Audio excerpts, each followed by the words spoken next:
Good evening, everyone, and welcome to tonight's meeting of the Environment and Place Overview and Scrutiny Committee. We will get straight on to the agenda, and first of all, I'll just hand over to Democratic Services Officer to go over the housekeeping for this evening. Thank you, Chair. Please note that this meeting is being recorded by the Council for live broadcast and will be published on the Council's website for a minimum of 6 months. The meeting may also be recorded or streamed for live or subsequent broadcast by members of the public, although ultimate discretion in this matter lies with the Chair in case of disruption. For those in the room, please note that if the fire alarm sounds, please exit the building by way of the nearest available signed fire exit route and make your way to the assembly point in the front of the car park of this building. Finally, please ensure background noise is kept to a minimum and mobile phones and other devices are turned off or switched to silent for the duration of the meeting. For those in the room, this includes turning off microphones and turning the volume down completely on your laptops. Thank you. Thank you very much. Are there any apologies tonight, Rebecca? Yes, Chair, we've received apologies from Councillor Lisa Northover. Any substitutes? No substitutes, Chair. Okay, thank you. The next item on the agenda is the election of chair, which I intend to stand for again. So Councillor Moore has agreed to preside over this election. So if I can hand over to you, Councillor Moore, to just go through this, please. Thank you. Yes, thank you. Thank you, members. And can I ask for nominations for the election of chair, please? Yes, I would be pleased to nominate Councillor Rigby for chair. Thank you. Thank you. Do I have a second? I'll actually second. I'm happy to second. All right. We've got 2 seconds. So congratulations, because presumably there's no other nominations. No? Congratulations. Carry on. Thank you. Thank you very much, Councillor Moore, and thank you very much to the committee for re-electing me to be chair. You'll notice that I've got a place missing next to me, which is our vice chair, the previous one who has moved on to maybe bigger and better things, but has left this committee. So I'll seek nominations for the floor for the vice chair, but I will also take my privilege to make a nomination myself, which will be Councillor Dawson Gibson. If anyone would like to second that. I'd like to second that. Thank you. Thank you. And any more nominations? In which case, Councillor Dalton Gibson, if you'd like to come and move to the front and sit next to me, I'll give you a couple of moments to do so. And then I'll invite if you want to say anything to anyone about anything. Not to put you under any pressure or anything the moment you turn up here. Thank you, you'll do fine. Thank you very much. Okay, on to item 5, which is declarations of interest. Do any of the councillors have any disclosable pecuniary interests or any other interest on the items on tonight's agenda?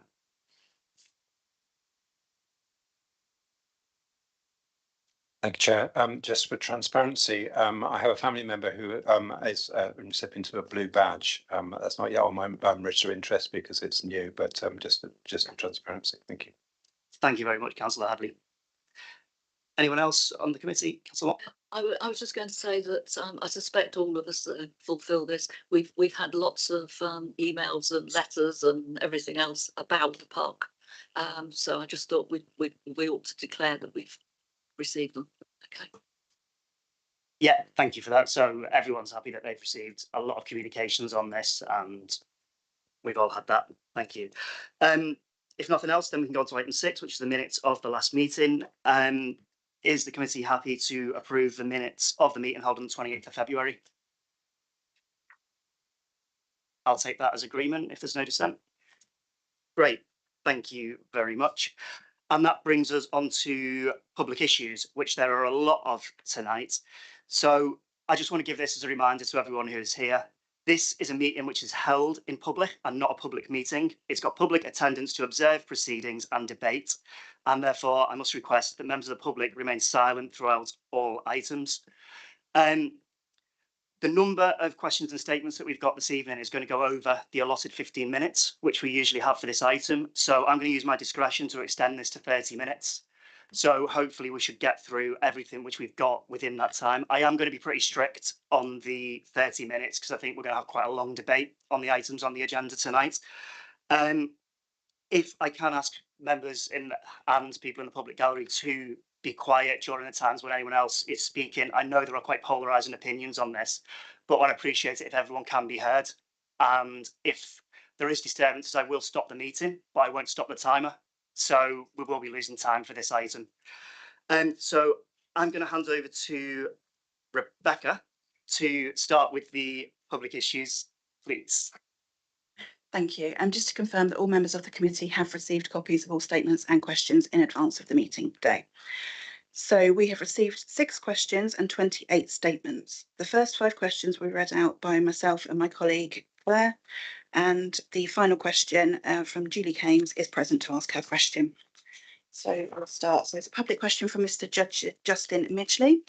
A press release on the 30th of November 2023 entitled People, Cycling and Walking to be prioritised in Poole Park was released by Cycling UK following the Keyhole Bridge judicial review challenges and remains live on their website. To date, its contents remain undisputed. Please would the committee research and advise on its final bold bullet point headline statement. Council will now need to confirm its plan to prevent rat running through Poole Park. The specific question being, is there an outstanding legal settlement obligation to provide traffic reduction of the Whitecliffe Road route regardless of public input? And can any formal agreement also be absolutely denied? Thank you, Rebecca. Before I pass this question over, this has been asked to the chairman. I'm not in a position to be able to answer this, but I will make a statement on asking the committee to look into things, and we will take note of that, and possibly it will come up in the debate later. But for an answer to the question, I'll defer to the portfolio holder, Councillor Hadley. Thank you, Chair. Thank you for your question, Justin.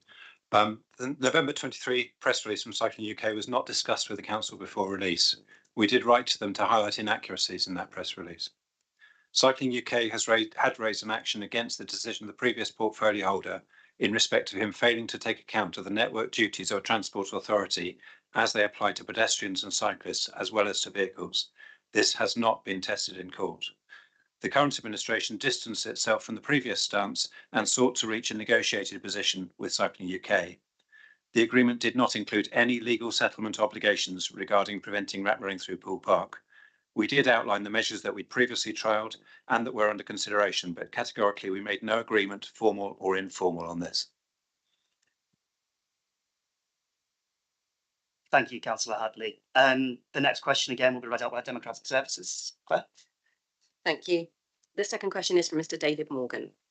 As a local CIC company and regular contractor to BCP, can the committee detail the basis of their confidence of truly independent advice from DOTS, given an already published end target? Is DOTS advice provided by its employees' experience or via a survey group? If the latter, please detail the selection and sampling process for this group and how survey bias is avoided in questioning and answer choice provisions. Thank you. Thank you, Claire. And Councillor Hadley, that's back to you again, please. Thank you, Chair.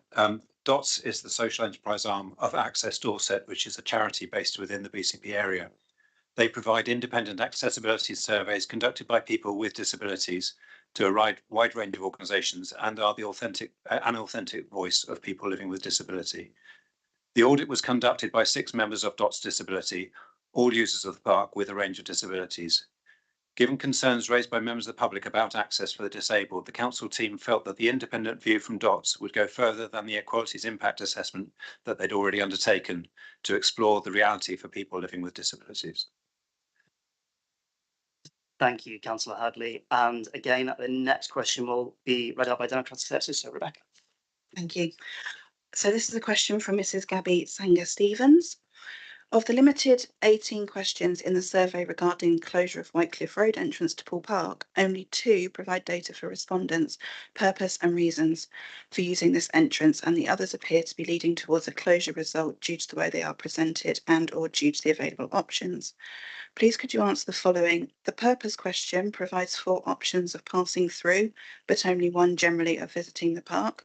Why is there an imbalance in these options? Would the following be other good reasons? To take a break, for mental health. The reasons question gives 5 emotively worded options in favour of closure before listing 3 more negatively worded options to retain the route. This appears to be leading bias, and I would ask that the committee consider if this is appropriate. Thank you, Rebecca. And Councillor Hadley, can you answer that again, please? Thank you, Chair. The questionnaire was designed to explore the factors that were changed by the single point closure. On purpose, it is still possible to take a break in Poole Park, and the opportunities of mental health benefit are hopefully increased by having less through traffic movements. It did not seem relevant to the team to list all the reasons people might visit the park, as this is unchanged. This question was not seeking to establish why people use the park, but more specifically whether and why they travel through the Whitecliffe Gate. The aim was to distinguish between those genuinely seeking to access the park, which may be for the suggested reasons, and those using it as a route to other destinations. The reasons question, the questionnaire invited people to highlight how the change impacted them. The questions followed the agree, disagree question and asked what the reasons were for agreeing or disagreeing. The options given covered 4 possible reasons to agree: improving the park environment, improving the safety for park users, a better environment for wildlife and fewer cars using the park, and 4 possible reasons to disagree: concerns about air quality of alternative routes, concerns about congestion, concerns about access to the park, and a wish to continue driving through.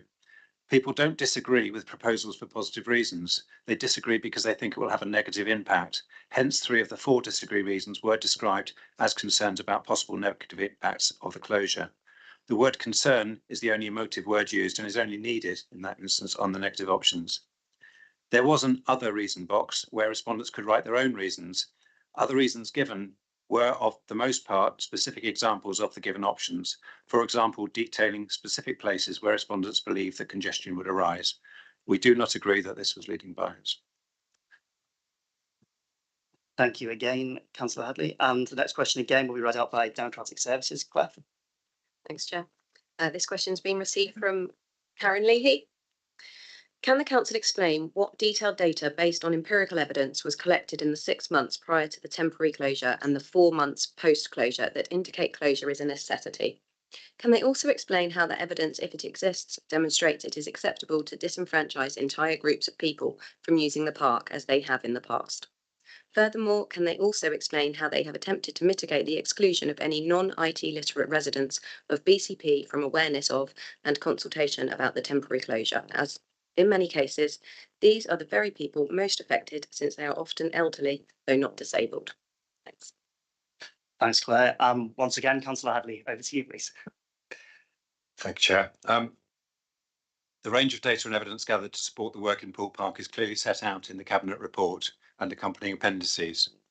Any changes will benefit some users and inconvenience others. However, all groups are still welcome to use the park and access by car is retained. People are not disenfranchised. The consultation was available in hard copy in BCP libraries and in the Art Cafe in Poole Park. The method of consultation followed standard BCP Council procedures. There was signage in the park from the beginning of January and radio and press coverage in attempts to make any regular park users aware of both the trial and the consultation. Thank you, Councillor Hadley. And once again, we've got another which will be read by Democratic Services, and then we've got our first guest in the room who'll be speaking. So can I go to Rebecca first, please? Thank you, Chair. This question was received by Mr. Ian Clark. In documents regarding the trial gate closure and Heritage Fund grant expenditure, the council stated aims to improve safety within the park, but more could be done on consideration on the following factors. Speed limit signage is inadequate, with only 1 circular sign on a lamppost at the Kingdom Road entrance, none at the Civic Centre entrance, and no road markings between them. Any signage at the closed Whitecliffe Gate is ineffectual. Following resurfacing, the new raised speed humps are not as effective as the ones there previously. To leave the disabled parking areas in the narrow road towards the Whitecliffe Gate, cars need to execute a 3+ point turn. Antisocial behaviour could rise with no passing cars, and off-lead dogs have been seen harassing wildlife. With just 1 exit point onto Kingdom Road, there could be serious congestion. Question: can an urgent review of safety be undertaken? Thank you, Rebecca. Councillor Hadley, can you answer that one as well, please?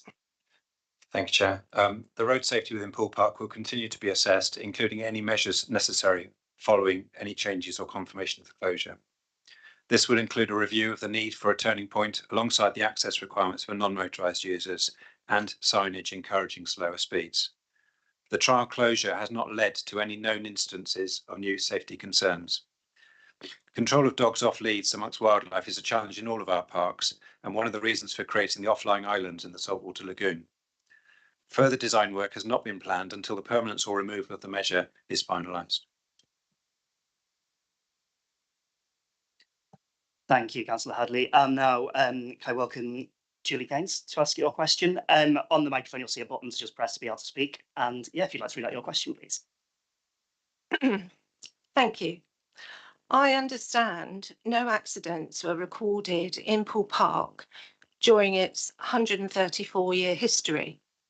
However, since the gate has been closed, several safety issues have arisen, causing serious concerns.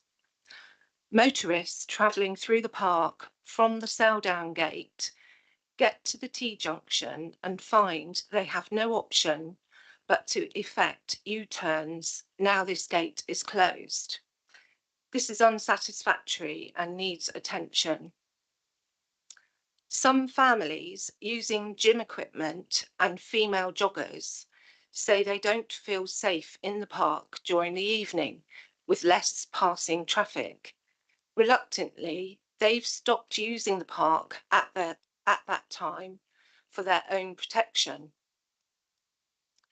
Cyclists and scooters now travel faster, thereby increasing the risk of injury to pedestrians. I raise these safety concerns because they only arose after the gate was closed and did not exist until the gate was closed. Surely opening the gate would improve the safety in the park. Thank you very much for coming and asking that question. Unsurprising to no one. Councillor Hadley, could you provide us with a response, please? Thank you for your question. On the absence of crashes, I'm afraid you understand incorrectly. There have been a number of crashes recorded in the park. One of those in 2015 resulted in the pillar of the Whitecliff Gate being completely destroyed, and a two-car collision in 2014 resulted in a car overhanging the lake. Two other incidents involved cars rolling across a pedestrian area into the lake.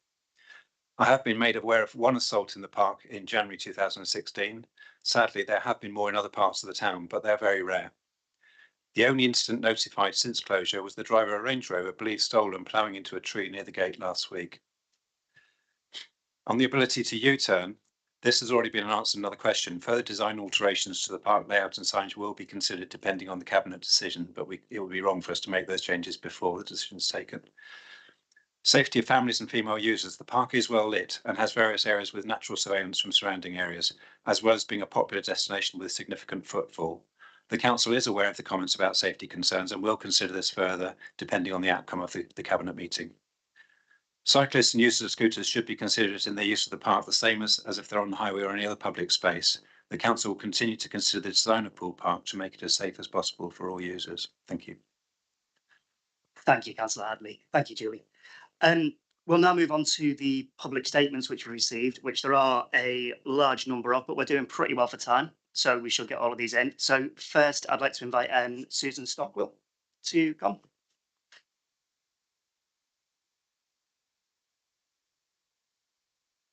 Thank you, Susan, if you'd like to make your statement.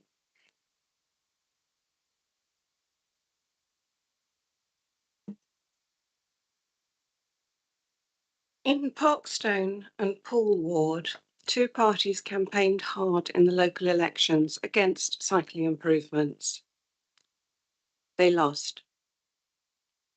3 public consultations and 1 visitor survey all support safer cycling improvement and/or reduced traffic for this route. Another consultation is flawed by social media misinformation that the disabled had been shut out of Poole Park.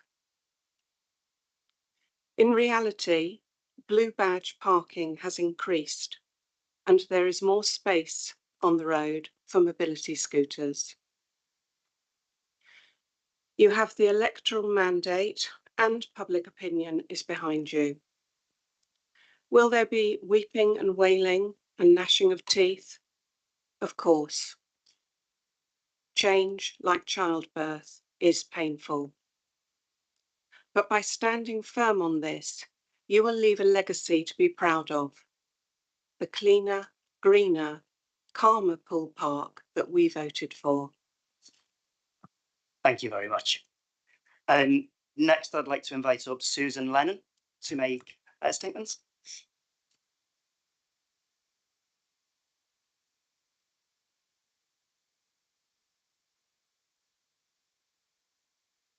Thank you, Susan. In light of the data released 7th of May concerning Whitecliff Gate closure consultation, the reopening of Whitecliff Gate should be reconsidered by full council as the public voted for it to stay open by 63%. I'm sorry, Ms. Lennon, this isn't the statement which you've submitted. This is a different statement. If you'd like to read out the one which has been submitted already and circulated, please. Is that one? Sorry, just for one moment. They've obviously put the wrong one in. I'm sorry, the one that you were reading was submitted, but it was received later. If you can just read the one that was received first, please. I can provide it if you need it. Okay. Thank you. You have DOTS, a private disabled company, advising on consultation. Why? Where are the results? The facts. Wheelchair access is dangerous from extra traffic using the park roads as their turning space. There's no emergency access from the east, or if the one exit becomes full with vehicles using the narrow road adjacent to the toilet block.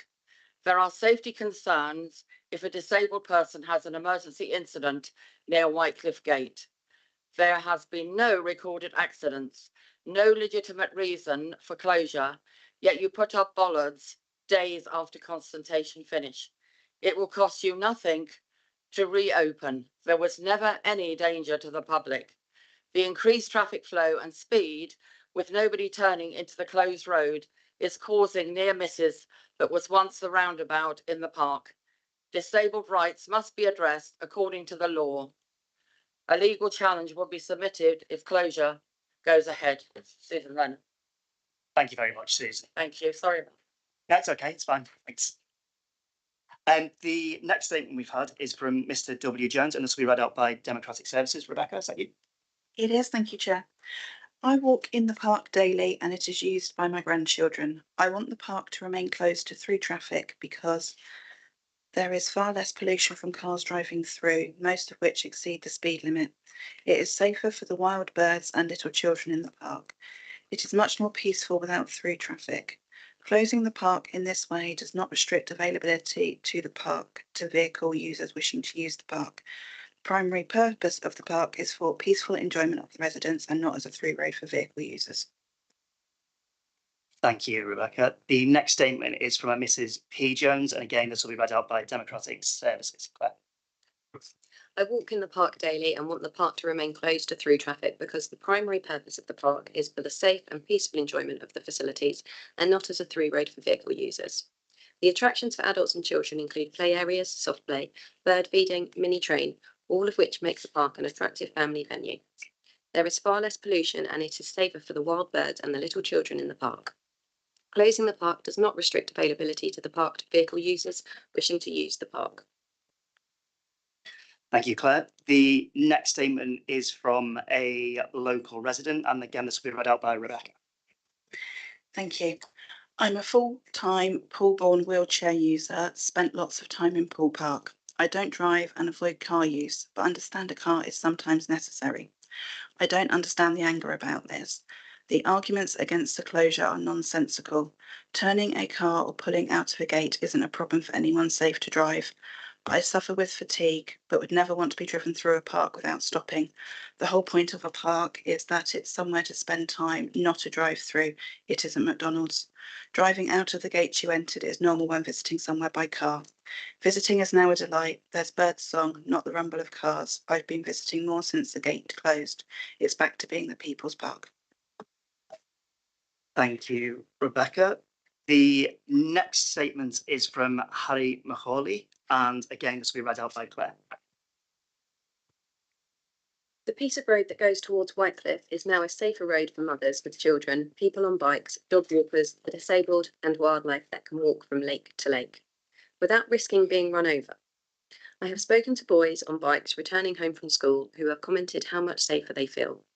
In the evening, we residents have noticed the park is now not used by youths to race their cars on the roads. to sit there revving their engines and at times driving over the grassed areas. Environmentally, the park has benefited from being quieter, and as a consequence, there is less pollution from fumes and traffic noise. As a byproduct of the closure, there is less traffic going through the Keyhole Bridge, allowing the area adjacent to the Model Boat Club to enjoy the benefits that we are enjoying in the park. Thank you, Claire. And the next will be from Antoinette Macaulay, and this will be read out by Rebecca. Thank you. Yes, I'm a frequent user of Poole Park. Since the closure of Twemlow Avenue entrance to the park, I have noticed a significant drop in traffic. The park is more peaceful and enjoyable for users. I have noticed more children cycling and scooting. I know from discussion with friends and neighbours that this is appreciated by many people. I would expect that the air quality has improved as well. Overall, there has been no drop-off in the number of people using the park and car parks, as there is still easy access for cars.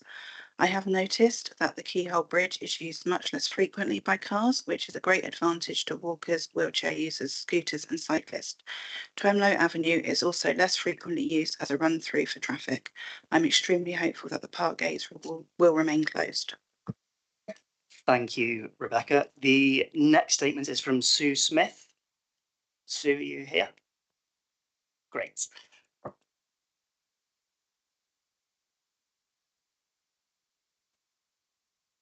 Thank you, Sue. If you'd like to take a seat and read out your statement.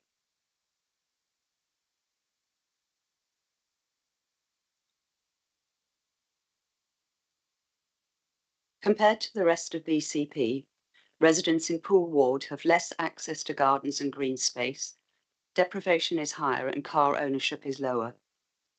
Poole Park provides the green space many residents lack and is easily accessible for those who don't drive. With increasing population density in Poole town centre, more and more people will rely on the park to provide the outdoor space we all need. I've lived within walking distance of Poole Park for over 60 years and have seen how increasing levels of through traffic have changed the nature of the park. It had become more of a through road and less of a park. I appreciate some drivers see it as a scenic shortcut, but that should not be at the expense of all the residents who have a genuine need for access to healthy and safe outdoor space. Thank you very much, Sue. The next statement is from Lucy Allen. Chair, sorry, just to let you know that there was a replacement statement received for this one. So it's not going to be the same as the committee members have received, but it was admitted in error. So Lucy goes ahead. Thank you. Dear committee, there was no legal requirement for a consultation, nor was it a vote as often referred to by certain lobby group. Despite the headline result, which the officer's report clearly says could have been manipulated, indeed this was encouraged by certain groups, the devil is in the detail. The consultation shows us what we'd expect. Those who use the park regularly, live in the nearby and more deprived Poole Town ward, would prefer less traffic in the park.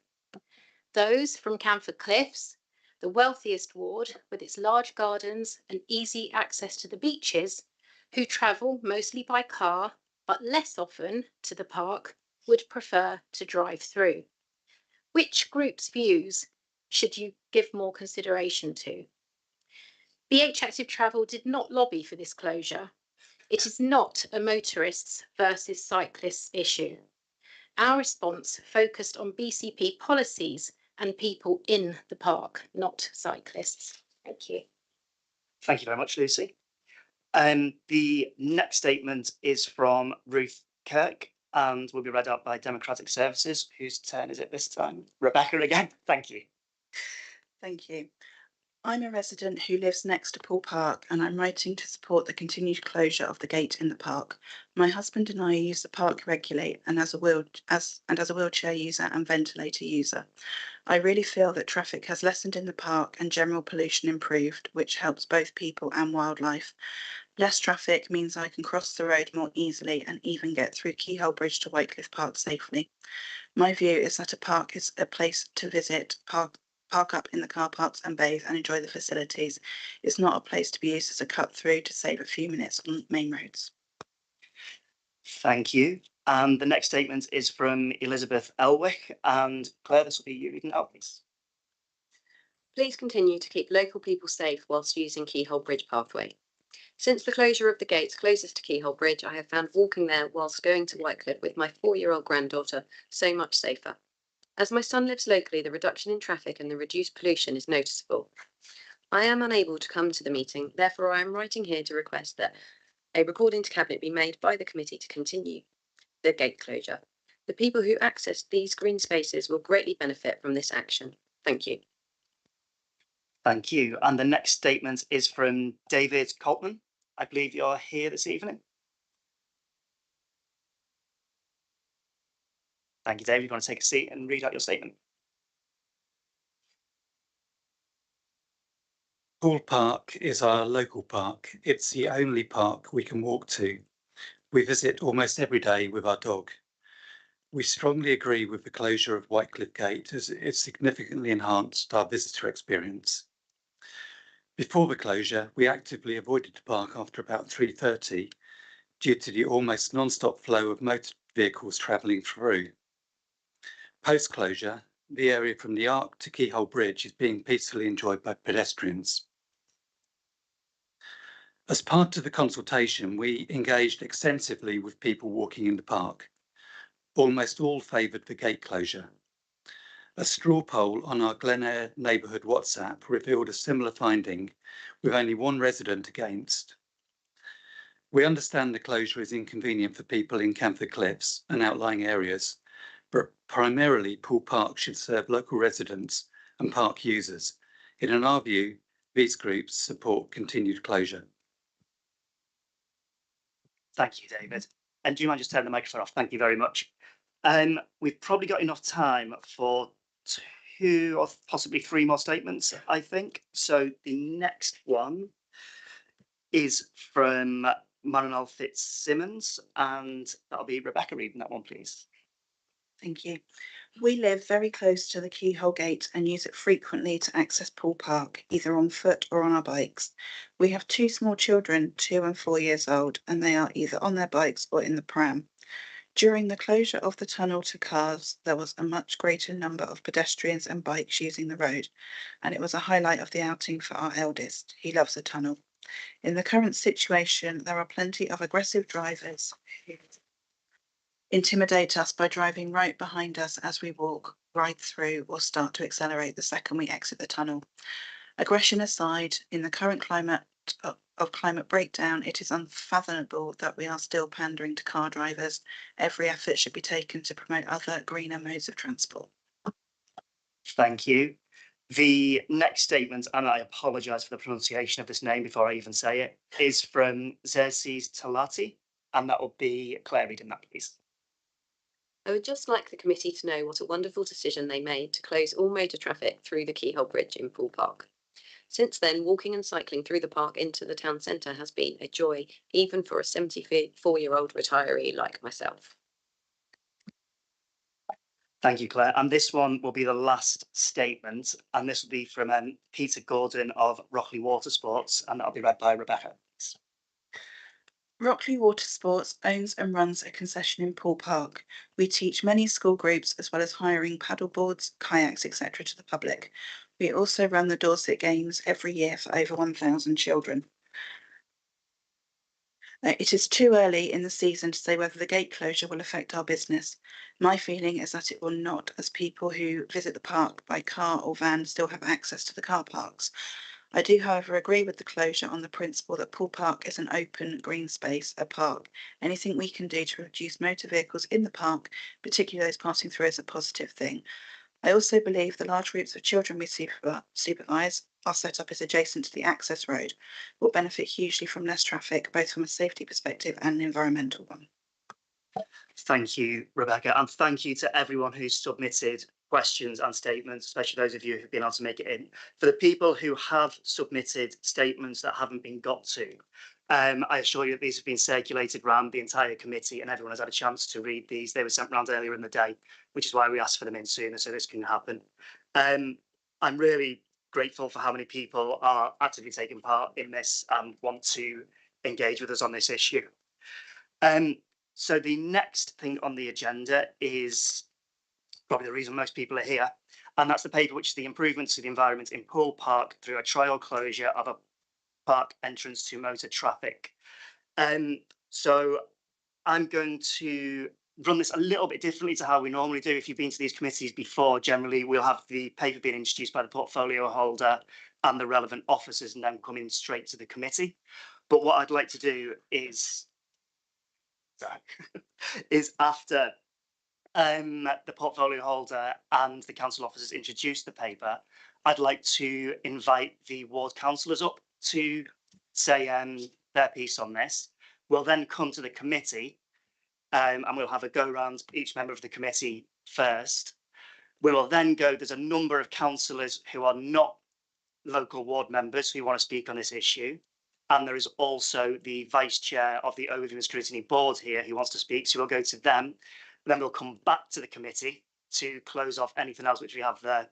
And that'll be us done then. So without further ado, Councillor Hadley, could you please introduce the paper for us? Thank you, Chair. I'd like to thank the team for a really thorough and detailed report. The park has been closed to traffic before 10 o'clock in the morning since the 1980s, and we were originally advised that it was purely operational to adjust the time. However, the expectations and feelings over this measure have run high, and it's a very detailed report, and it's right that this decision is well scrutinised.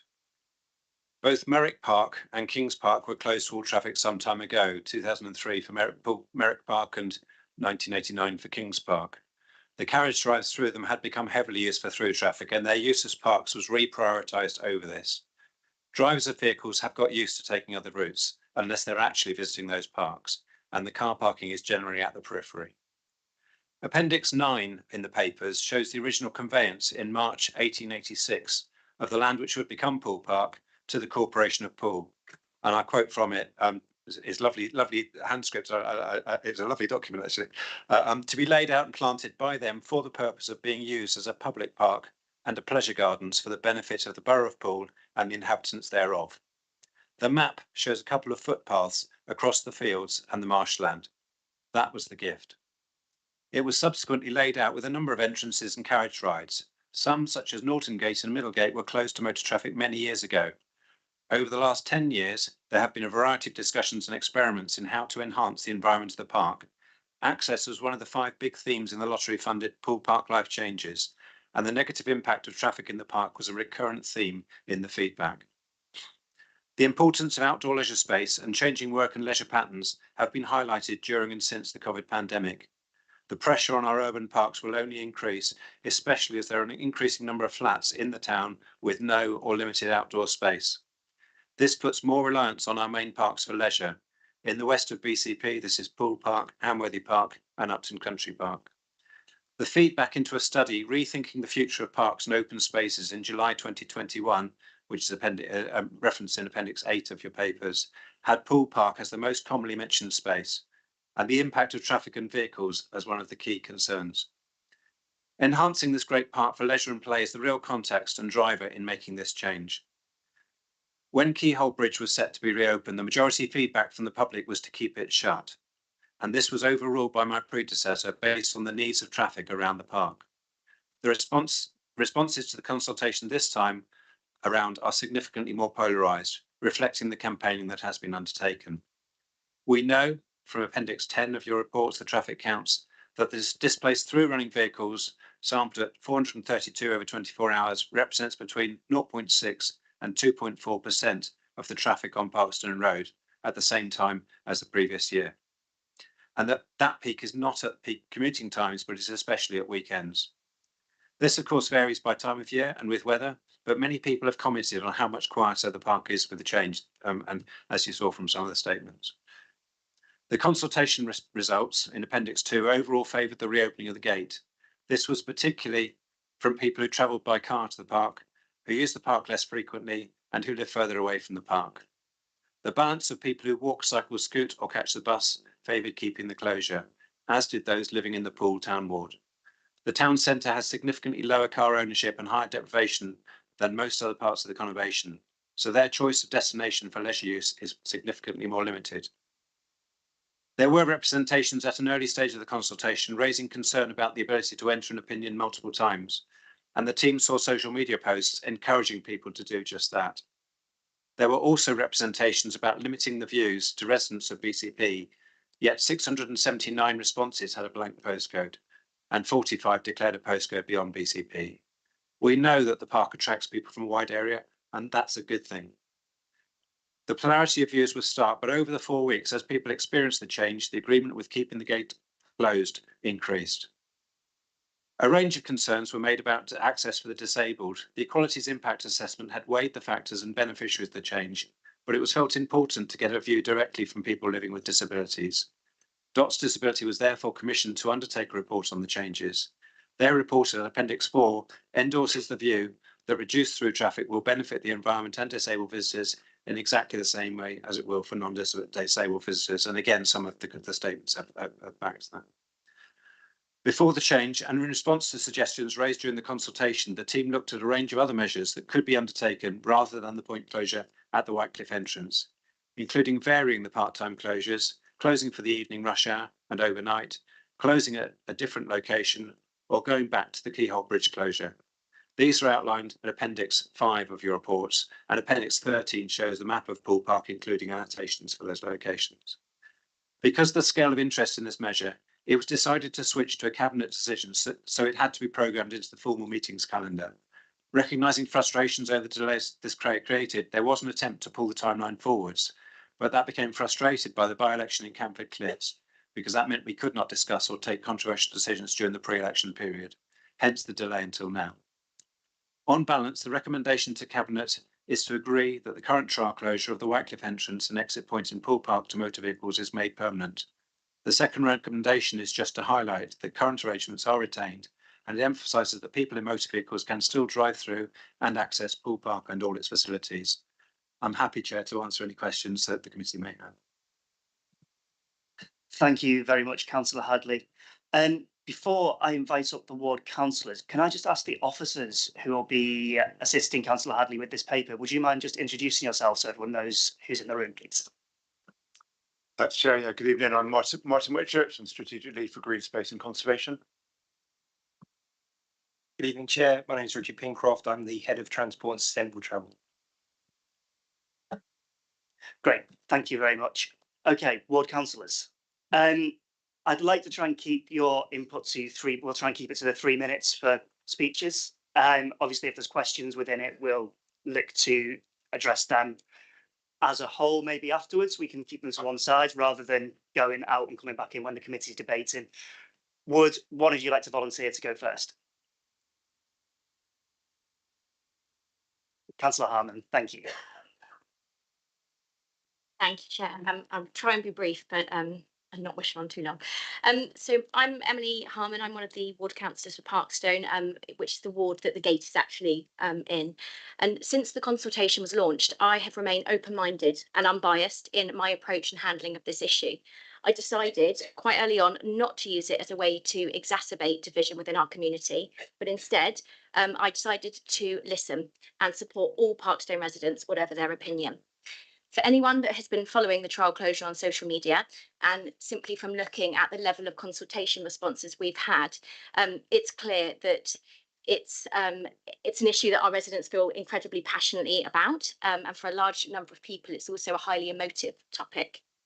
Because I take my role as an elected member incredibly seriously, and I recognise the strength of feeling from within the community, along with Councillor Goodall, I've spent a huge amount of time actively engaging with the residents on this issue to both hear their views, but also to encourage them to engage in the consultation and the decision-making process. And one of the first things we did back in January was to deliver over 700 street letters to those properties closest to the gate. We're aware that we have a lot of elderly residents within our ward, and particularly in that pocket of Parkstone. And we wanted to ensure that they were aware of what was going on and they also knew how to engage with the consultation. And as well as reaching out in this way, we have promoted our regular face-to-face surgeries that we hold in the library. We've visited residents in their homes, and we've also, as I know many of you have and was referenced earlier, responded to countless emails and phone calls as well. And it's from all this engagement that we have seen a huge variety in responses across the ward, with generally equal numbers of those in favour and those opposed to the closure, which is a broadly similar picture to the results shown for Parkstone in the consultation feedback. But since the consultation ended, we've continued to engage with our residents, and we've spent time knocking on doors of the houses closest to the gate to better understand the impact that those residents have felt as time has gone on. And I think it's important to note that whilst not in unanimous agreement, a large number of these residents who use the park on a frequent basis and live next door to it are increasingly more in favour of the closure. I've also been struck by the number of people in the properties closest to the gate that have reported initially being against the closure, but since feeling the impact and seeing how that's affected their lives, they are now in favour.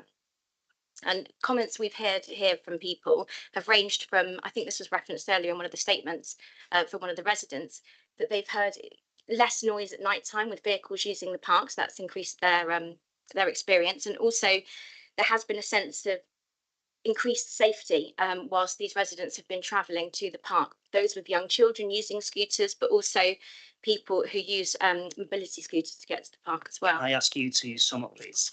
Okay. Thank you. Let's have a look. Okay, so whilst I appreciate the users are from across Poole, as the ward councillor for Parkstone, those residents are obviously my focus. And as direct neighbours to the park, I think we need to recognise this and give them the weight they deserve. So from my perspective as one of the ward councillors, it's important that all the information before us is considered and that all voices have had the opportunity to be heard before a decision is voted on by Cabinet next week. Thank you. Thank you. With Councillor Aikenhead, is that you making a movement? Brilliant. Very welcome. If you'd like to take a seat, and yeah, make us. Thank you. Okay, thank you. My name's Councillor Sue Aikenhead, and I'm a ward member for Poole Town Ward. And I recognise that this has been a very difficult issue from the beginning, and there's been a lot of disagreement and a lot of campaigning on it.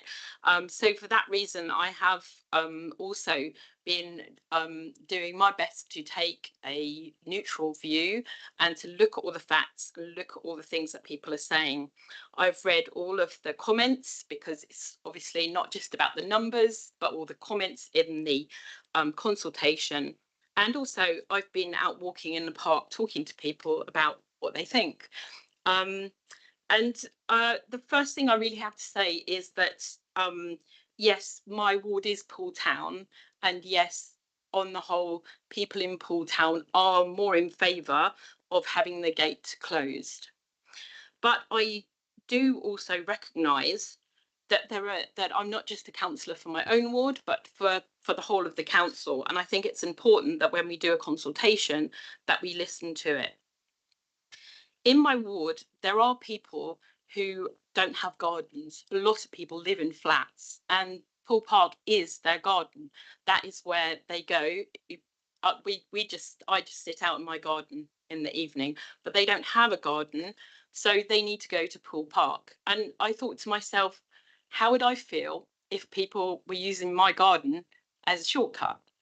And so I can really understand how those people feel that want to have less traffic in the park.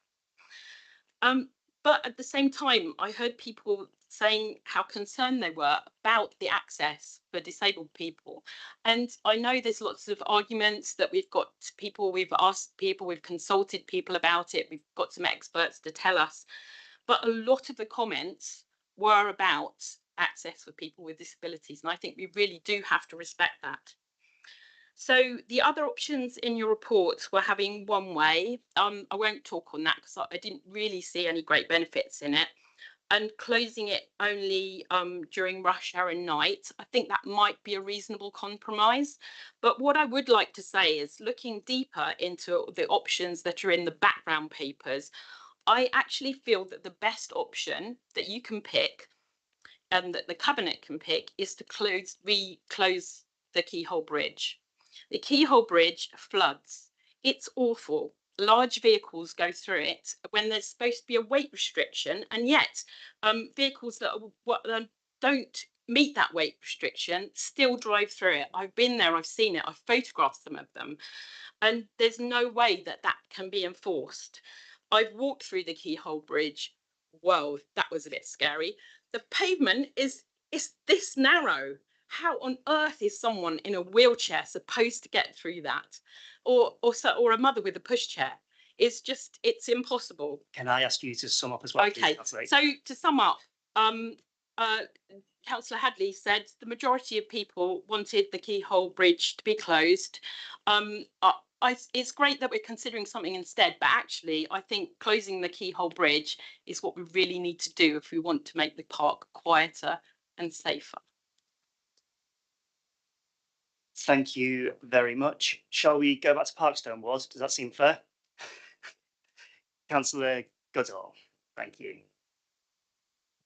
Thank you, Chair. My name is Goodall. I'm a councillor for Parkstone. Our patch was where Councillor Harman and I concentrated our energies during and after the consultation period. We maintained a neutral stance so both sides of the debate could give us their views. Two issues, given the time, I wish to raise. Firstly, the elderly, of which I'm a fully paid up member, and secondly, the disabled. The latter first. I have read the report from DOTS Disability, which was commissioned by BCP in order to see how the changes made by the closures would affect the disabled. I noticed the following. All participants routinely visit the park and the group had varying disabilities. I also spoke to the author, who was at pains to point out that DOT Disability does not roll over because they are commissioned by a local authority for a report. They are fiercely independent. DOT had a number of observations and recommendations, and as we may have heard, these included disabled participants had no objection to the permanent closure of the Whitecliffe Road entrance from an access perspective. Disabled destination visitors retain the same parking facilities. Improvements could be made to the Whitecliffe Gate area. I would like to see the area on the corner of Twemlow Avenue and Whitecliffe Road provisioned for further disabled parking spaces and park seating upgraded. These are anecdotal notes. The park has been visited multiple times since the closure of the gates, and I was grateful that due to various unexpected influences, we were able to see the effect on the usage of the park with the warmer weather. I saw children returning home on bicycles from school, able to cycle along the road towards Whitecliffe without fear. I saw a group of Motability scooter users forming a convoy on an afternoon out together and make their way on the road from the Whitecliffe gates without disturbing pedestrians on the pavements. I had a conversation with a couple, one of whom was in a wheelchair. Once it was established that I was not going to lead them, they opened up on the happiness of the gates being closed, on how peaceful and quiet it was, and long may it continue. There have been no traffic jams on the Seldown Road exit, and the traffic on Parkstone Road flows, albeit slowly, during peak rush hour periods as per normal. The elderly. I'm 75 and I walked every road in my ward during last May's elections. So old age of itself is not a disability. I appreciate there are mental health issues not helped by COVID, also fragility issues that are not specifically addressed in the DOT report. The council should help residents obtain blue cards and to educate residents that blue cards are transferable. The card comes. Can I ask you to sum up, please? Yep, last sentence. The card comes with the person, not the car. I can't help but feel from my observations that a few minutes of extra journey time in some cases is a fair price to pay for the extra safety, peace and cleaner environment in the park. Thank you, Chair.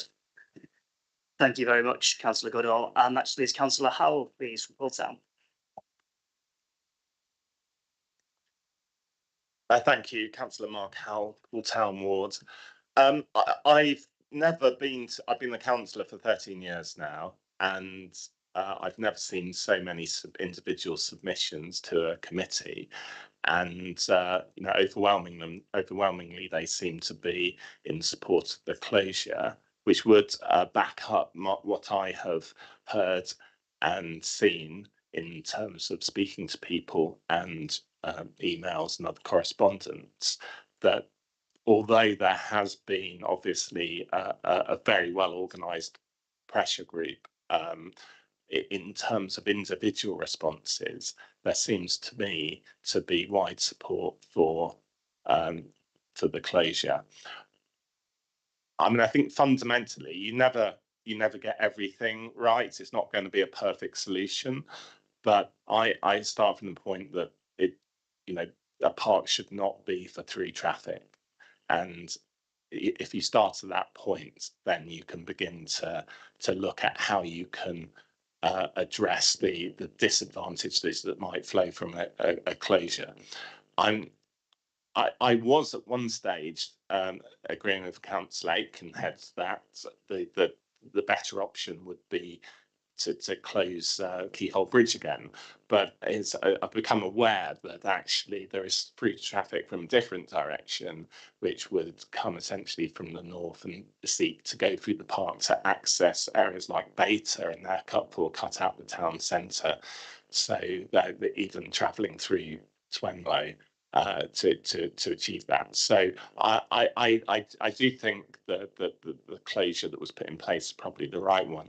I think that obviously the disabled issue is relevant, but a lot of the comments were related to the turning point, and I understand that to be able to drive a car, disabled people must be able to drive to the same level as an ordinary person, and therefore should be able to execute safely a 3-point turn. What I might suggest is that there is some space between the gate and Twemlow, and is it possible perhaps that we put some barrier outside the gate just before you get to Twemlow, so that the turning could happen there? There's potentially less disruption to the natural features in the park if you were to have the turning occurring at that point.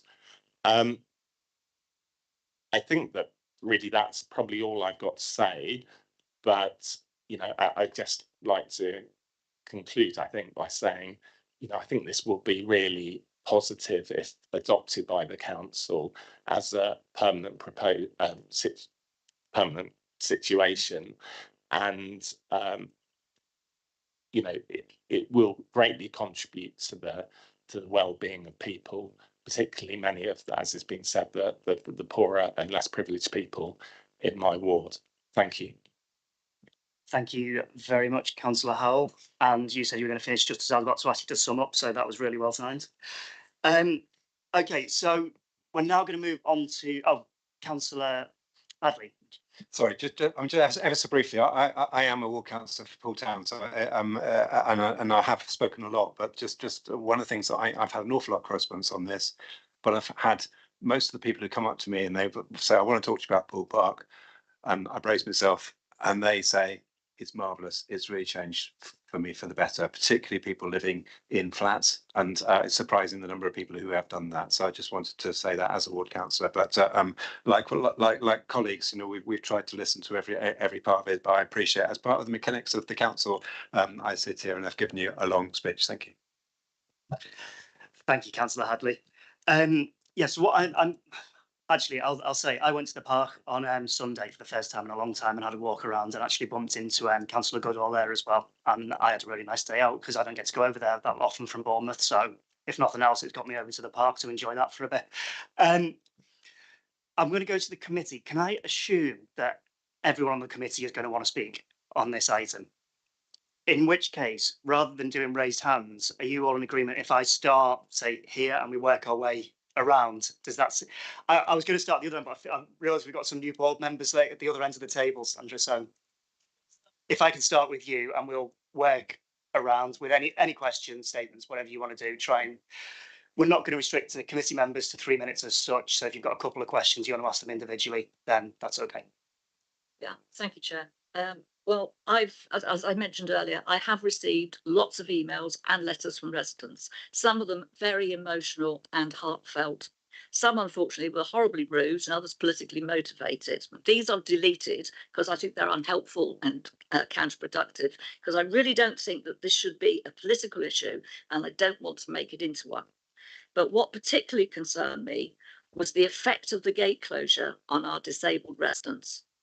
I'm not disabled, so I need a disabled person to tell me what the problems are, what works and what doesn't work. I hope the DOT survey might enlighten me in this respect, but it didn't, to be perfectly honest. Many residents told me about wanting to continue to drive through the park because they were unable to walk very far, if at all, but still wanted to enjoy the scenic view. And can you blame them? Because it's actually stunning. Their letters and their emails were very emotive. They clearly spoke from the heart. And I have to say, I have a great deal of sympathy and can empathise with them. This particular scenic drive is therapeutic. It helps improve mental health and well-being. And if only medical science could bottle it, it would probably save the NHS a fortune. This drive also fulfills a psychological need, which is very difficult, if not impossible, to quantify. And you don't have to be elderly or disabled to feel like this. It also applies to people who are recovering from surgery or serious illness, chemotherapy. I could go on. But this was not properly covered by the DOT survey, and neither was it picked up by public health.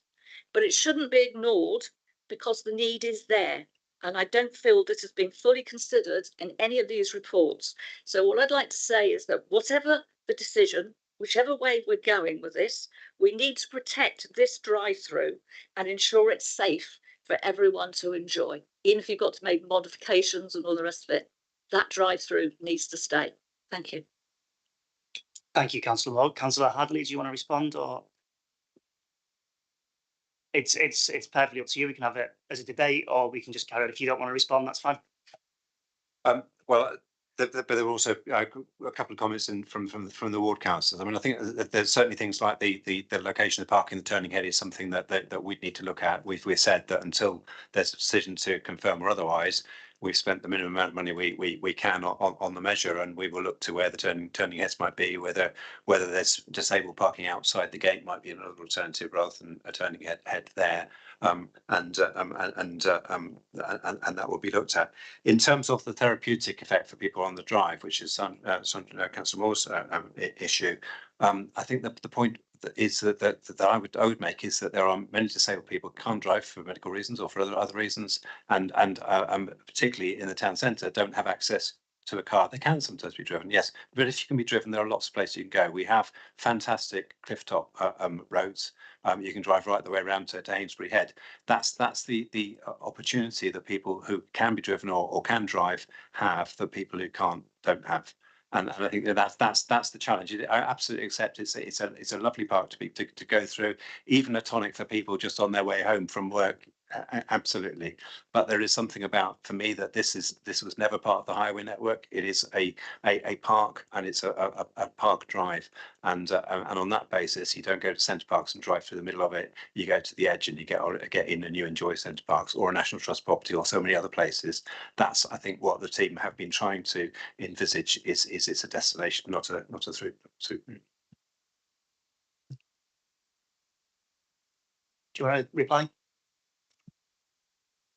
Yeah, I understand what you're saying, but I do think this particular view is the scenic view is particularly special, and I want it protected so that whatever you're going to do with it, I want to be able, that view needs to be protected for everyone because it is special and it is particular to Poole Park. You can't get it anywhere else. You can get it there, and if we've got to spend some money with parking spaces, alternative circles, or whatever, then we've got to do it because it just needs to be protected. That's how I feel quite strongly about it, and I think lots of residents. When I'm said about hospital treatments, everything else, the thing is you can see this view from Poole Hospital, and when you come out, I think one of the first things you want to do is actually drive through the park so you can actually, know that you're still alive and you're seeing the same view, but you're alive. You see what I'm saying? It's the connection. It's between the hospital and the park, and it all works through. I've been there, so I know what I'm talking about. Can I just build on that a little bit and turn it into a question? Currently, and when I visited the park the other day, the actual road that runs through, which I know the bit you're talking about from the gate through into the park, whilst that's closed to through traffic, there's still access up there for disabled parking at the moment. So it is possible to go up and turn around, albeit a little bit difficult. Is there an intention to retain that in some sort of way? So I'll start, and I might hand over to the officers on that. There is an element of that. So it partly depends on as I said, we have spent the minimum amount of money, and that was part of the discussion about which bit would be possible to close the park. There are a number of parking bays there. They're all disabled parking bays. They're in two sections with space between. My perception of it is that they're not been that heavily parked, but particularly you do get sometimes people bringing fans with wheelchairs, sort of groups coming out, and they tend to park in them.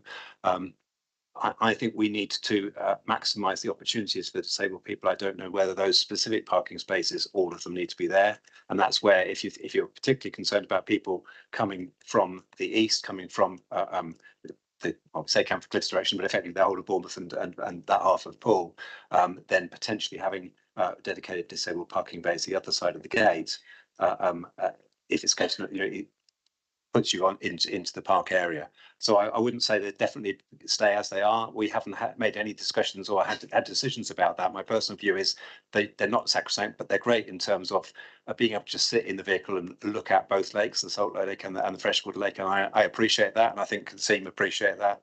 But I wouldn't like to stay here and they are set in stone, because part of what we need to do is to work with people about, well, how do we want to reuse that space? I don't know if anyone wants to add anything to that. Yeah, Martin, please. Thanks. Yeah, I think just a comment really on the DOTS review and sort of assessment as well, that they've made within their reports and practical suggestions that talks around Councillor Hadley's points, that we may look to increase numbers of drop curbs and how we structure those disabled parking bays in between the two water bodies.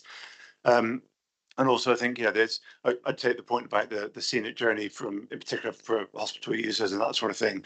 The park is still accessible, so you can still take part in that scenic view, park up, access the park, turn around, go back out again. That does still afford that. And again, to Councillor Hadley's point, there are a number of other similar scenic drives. Appreciate not this same view, but I think there's a range of measures there around the practical things we can do in the park to make the sort of the accessibility of it as good as possible, and that's borne out with the DOTS work. And if depending on the recommendation of the cabinet, then we can take those forward depending on what those are. So I think there's some active things to work on there. Thank you. Thank you. And continue moving around, Councillor Ricketts. Thank you. As a Christchurch councillor, it could be said that I don't have a horse in this race, but it wasn't always the case, because I actually used to work rather in Lagland Street, and in the summer it could take up to an hour and a half to get home. That was my record. And when it was at its busiest, what I used to do was cut through the park. It would save me sometimes 7 minutes maybe, which when you're sitting in traffic is, it means a lot. And it was always a very pleasant drive through, even though of course the park during the summer was even busier than it has been during this closure. And why did I do it? Because I could. And was I alone?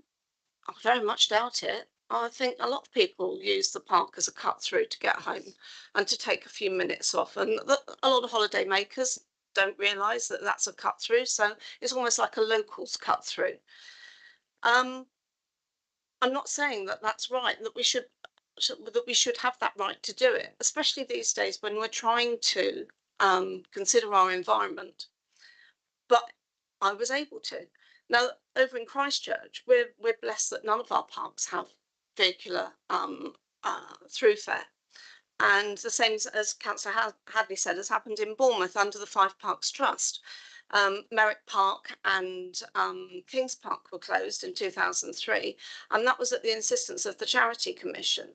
And I did actually ask the officer today about whether it could be forced on Poole Park anyway, if it went into a trust. And the officer has advised that Poole Park could become a trust. It does meet the criteria. I have also had, even though I'm all the way over in Christchurch, I've also had lots of people contact me, both for and against. It's obviously really emotive. And the one thing that we're very used to in Christchurch is having our thoughts and concerns in democratic referenda or consultations ignored.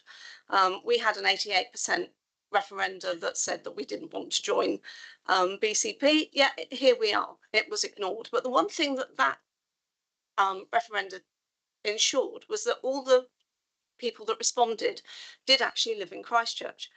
The thing that concerns me most about this is that 80% of those more likely to disagree with the closure didn't supply a valid postcode.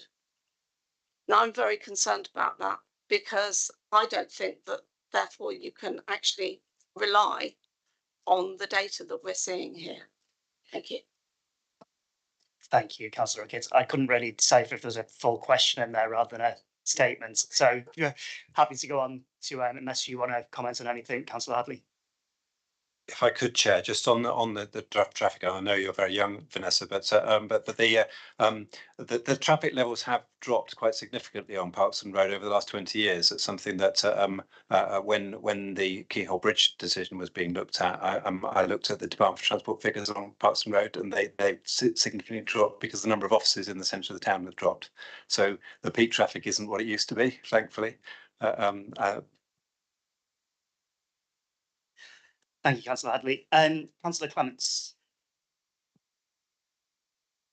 Thank you, Chair.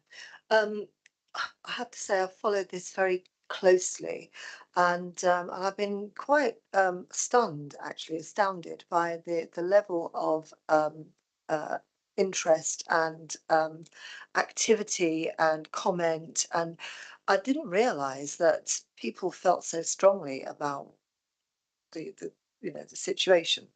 I've tried to look at it from everybody's point of view. I've tried to be completely impartial, as Councillor Moore said, thinking about the situation, how it would feel for people with disabilities who are unable to walk, and people who are commuting, all variations of different uses of the park.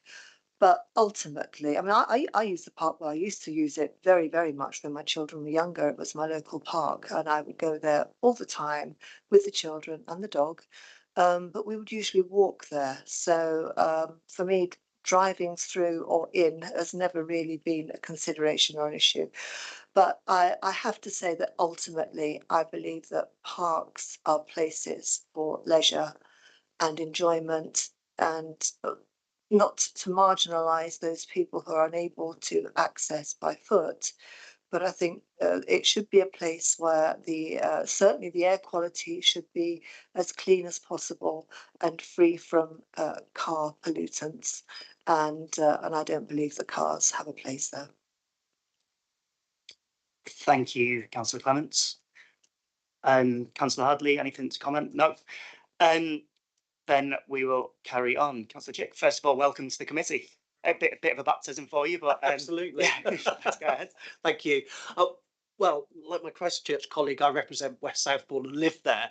So again, I don't have a personal stake in this. And while I know Poole Park, I'm not intimate with some of the specific locations that have been mentioned tonight. So I've listened very carefully to what everyone's had to say, both the statements that have come in and the positions from fellow councillors. And quite a few things have resonated with me. First of all, I think the rights of residents who perhaps don't have gardens, and therefore Poole Park is an outside space for them, somewhere they need to go, somewhere that is nice. And I think it's really important that they can enjoy this without having to worry about cars, without having to worry about pollution. It's a cleaner, quieter, nicer space to enjoy. I think that's also true for pedestrians, cyclists, dog walkers, etc., etc. So based on what I've heard, and based on the principle, I think green spaces should be for people to enjoy and not for motorists to take a shortcut through. And I say that as someone who drives. I absolutely support the continued closure of the park, of the road. Thank you, Councillor Chip. Okay, we'll move straight on to Councillor Martin.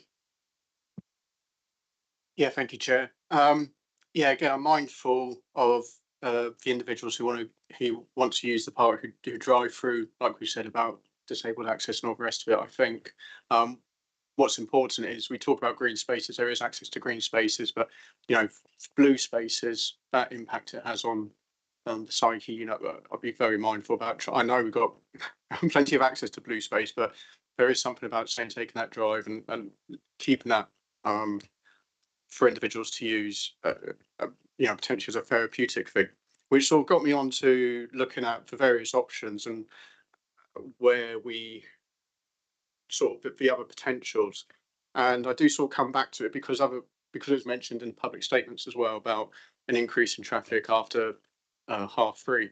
So I was just, I think in Appendix 5, it obviously goes through a summary of each of those different ones and says for so for the say a 4 p.m. to 10 a.m. The benefits of this option are not significant. I'm just wondering which benefits are not significant in terms of in terms of that option compared to the primary options put forward. Councillor Hadley. Yeah, I think that the use of our public spaces changes over the course of the year, and has changed actually with COVID over time. But it used to be that the peak times in the park were, particularly in school holidays, actually between I suppose about 10 o'clock in the morning and 5 in the evening in terms of people walking, playing, using the park for leisure use.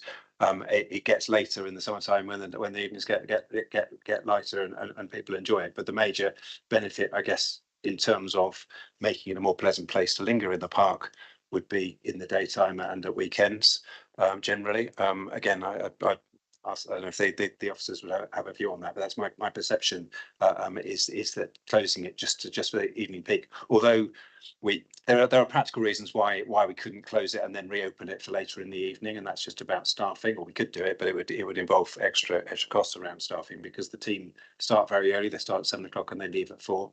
So they could drop a bollard in, but they couldn't then take it out until the following morning without paying someone to do that. So there's a practical issue about just closing in the evenings, but it's also in terms of the value to members of the public enjoying the use of the park is probably greater in the day, in my view. Martin, do you want to answer that? Thanks. I think that's all good. I think just one extra point on that, I think, is also about clarity of message to park users that, if you introduce that as a time closure sort of partway through the day, that the morning closure is a bit different, and that before the majority of people will be using the park, it's then shut. And then there's an opening point, that'll be the reverse in the afternoon as we're hitting the peak traffic as well. So I think that's likely to lead to conflict. At some point, staff got to close that gate when there's likely then a queue of traffic trying to get through, and you're building conflict. And then Councillor Hadley's points around the staff and the practical implications of doing that as well. Don't make that easy. Councillor Martin, do you want to come back? Yeah, just that would be something that would be learned, though, wouldn't it? I mean, I would say if a gate closed every day, say 1500, before staff went home at 1600, and sort of really try and cut down on that peak. So obviously we're saying the peak use of the park is the daytime hours, but the peak use of the cars is obviously outside of those daytime hours. So we're talking about two different peaks, aren't we? Talking about a peak of the usage by people and then the peak of usage by vehicles. So even with that option, so what we're saying is an option, sort of an option's been mooted, but actually it doesn't achieve anything because the peak times for the different users don't clash. Is that right? Yeah, what I'm kind of getting at, I think someone said it before, and I'm sorry I can't remember that it's a compromise option, opening it between those hours. So what why would we not go for a compromise as opposed to complete closure, or why would we not go for complete open? Why is the favour towards one? Is I guess what you're trying to leave that with is the favour towards the closure rather than the compromise of having it half on, half off. And what does that actually look like in practice? I guess. Councillor Hadley. Yes, if I can take you to Fleetsbridge roundabout, we had part-time traffic lights on Fleetsbridge roundabout, and it became a real difficulty at the changeover point. And the choice that this was quite a long time ago. The choice that councils were given was turn them off all the time or turn them on all the time. And it's the same, I think, with this, that particularly as Ms. Whitchurch said, closing the bollard when you've got a queue of traffic would become quite a logistical nightmare. And unfortunately, people, the experience of low traffic neighbourhoods and all around the country has been that people in their cars get absolutely insensitive and really crazy things when they come across those sorts of things. So I think actually making it an intermittent closure at 7 o'clock in the morning, there's no one in the park, so they can drop the bars in without it creating a conflict. At 3 or 4 o'clock in the evening, they can't. And there are still people in the park until through the evening rush hour period. There are also people who are walking and cycling. Particularly, the hospital have a real problem with staff parking, and they encourage all of their staff to come without a car if they possibly can. And a lot of them use the park as part of their commute. Thank you. I think the comparison to Fleetsbridge brings back memories for me of when that used to be a regular part of my commute in both driving and cycling as well. Councillor Martin, do you want to follow on? Yeah, just because I don't remember that being used. I mean, it might have been on when we did school streets about when the time comes to close those roads. That's not a point of conflict, is it? So I'm just saying we're talking about different places where this has happened. I'm just making the point. I can't remember that coming up in school streets, so I'll have to be corrected on that. Sorry, yes. Well, having talked to some of the people doing the school streets, they have to get out quite early to beat people who particularly Livingston Road. I talked to the people doing the school street there, and they need, they found they have to get out much earlier than they thought in order to get there before the parents start arriving and trying to go through the bollard. So it is a problem with school streets, and it's one of the issues around how long you time for before the kids come out to get there to put the bollard up. Sorry, Joe, I won't go on. It's okay. Go ahead. I just wanted to say, because obviously I've spoken about access for people wanting vehicular access, just as the councillor for Bournemouth Central obviously don't have that much connection with Poole Park, but I do live in a flat and I do enjoy getting down into Central Gardens and making use of those green spaces. And so, I just wanted to put on record as well that I can completely, I completely empathise as well with the argument saying people want to use that as their sort of their garden space. So I didn't just want that to be lost. Thank you. Councillor Wright, welcome to you as well. Thank you very much. Just like to say that I don't find it surprising that people who live in Poole Town are the ones that voted to keep it closed because they live in walking distance of the park. But it's not just for people in Poole Town, it's for people, the whole of Poole and BCP. And those are the people we asked on this consultation. And nobody's mentioned 63% want the gate reopened. 69% of those disabled. And 73% are over the age of 65. And we've asked those questions and we've got those answers. Are we just going to ignore them? Or are we going to listen to the consultation that we put out? Thank you. Councillor Hadley, consultation results say one thing. What's your comment on that? Yes, absolutely. It's all right, you just turn off your microphone. Oh. Thank you. Yeah, the consultation is important, and we certainly have looked at that. As we've said, there were issues raised by the campaign group around multiple entries, and there were exhortations to people to put in multiple entries. There are also a significant number of people chose not to put a postcode, and that as has been raised, is a concern. I think it actually raises a concern about our methods of consultation. It's the standard method of consultation we use. This has far outweighed the number of representations that we've had from any other consultation. And again, you know, we did the process initially. We didn't think it was anything more than an operational decision for the people in the park, because they close the gates for operational reasons quite often when they need to.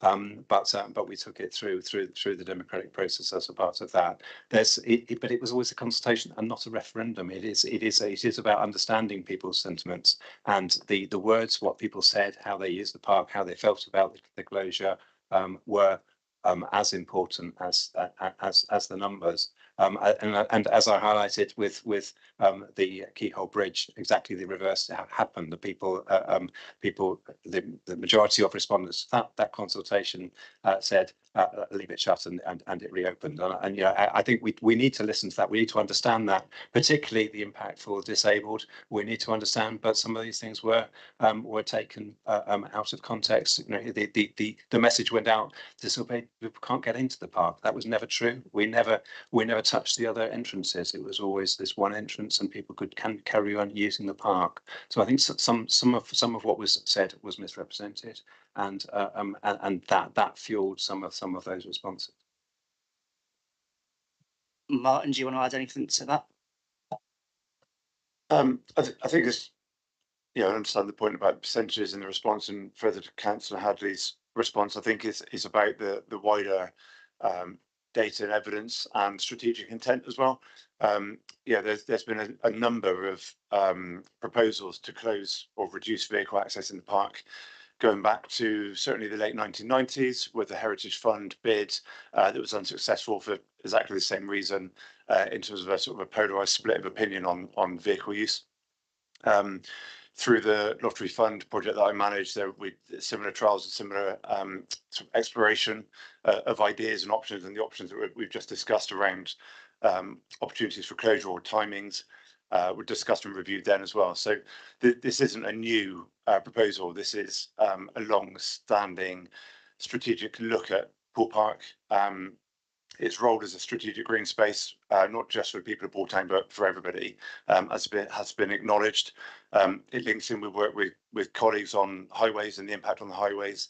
It looks at the DOTS disability impact and several different consultation processes and responses. So I think what we tried to do in the report is look at all of that as a collective, and understanding that the consultation responses are what they are, and the percentages are as published. So what we tried to do is understand all of that and the impacts of this closure, and try and present that as a whole. So I think it's about the holistic view rather than just the numbers per se. Thank you, Martin. Councillor Wright, do you want to come back on any of that at all? In that case, I'll go to Councillor Rice, please. Thank you. I'd just like to say, as a councillor, it's very much appreciated having people come to the meeting and giving input, and also to everyone that has filled in the surveys and engaged with councillors. I think everyone here has heard the depth of feeling. For myself, thinking about 10, 20 years and longer into the future, I am reassured that other parks have made changes similar to this, and have closed the park just to through traffic. Obviously, there's still access to people driving into park, and those parks haven't been reopened to traffic because the park users in general have benefited. As has previously been mentioned, I have also driven through this park simply because I could. However, overall, I would prefer that a decision is made thinking about the future health of everyone for the decades to come. Thank you. Thank you, Councillor Rice. Councillor Dalton-Gibson, then Vice Chair, it's over to you. Thank you. Can I just ask a few specific questions? The first one, there's been a lot of talk as though we're closing the park. Is it fair to say that essentially from the swimming pool end, you will still be able to drive into the park? It's only travelling through the park we're talking about. Councillor Hadley? Yes, absolutely. So there are three, well, there have been three vehicular entrances. We have closed one of them on this trial. You can go into the park from the east entrance, which is opposite the Civic Centre, and you can go in and out through the Seldown entrance by the swimming pool. So those are the vehicle accesses at the moment during the trial. Thank you. I just think it's worth, because there's a lot of talk as though it's being cut off to vehicles, but that's not true. Because I think that also then links into the people who, in inverted commas, come from the hospital or whatever, are getting driven there. It's not going to affect them at all because they can still be driven to the park because they can still go in the vehicle entrances that we're leaving open. Is that a fair comment? I think that is a fair comment, but I think Councillor Moore's point was possibly that the bit between the two lakes is particularly scenic, and that if you can't get to the view, then that's what she was suggesting is a value. That is that not when you were talking about the turning area with the barrier, responding to Councillor Howard's comment, were you thinking of turning from the Whitecliffe Road side or from the park side? I'd understood it was from the park side. So again, I'm taking what I understood. I think that Councillor Howard was suggesting that you go through from the town side, that you go through the gate and turn there. But I think what I would certainly be looking and interested to explore would be having some disabled parking bays outside the gate, but keeping the closure at the gate. The other issue in terms of putting the closure there or looking at alternatives is the infrastructure you need to put in, because a lot of the park is open. People will drive over the grass around the closure if you don't have a physical barrier, and that's part of what that gateway provides. The point I'm trying to understand is you're either going to have two closures, one at the roundabout and one at the far end, or you're still going to be able to drive up as far as the gate. You just won't be able to get out of the park. Yeah, so as we've said, we haven't looked at the detailed design of what we might do if the closure is agreed, but certainly the bit if the closure stayed at the gate, then potentially that first bit could be taken back to being a more natural space rather than the roadway. So between the gate and the disabled parking spaces. But there is a need to be able to assist people to turn around on the street, as a point was made. If you're driving a vehicle, you should be able to do.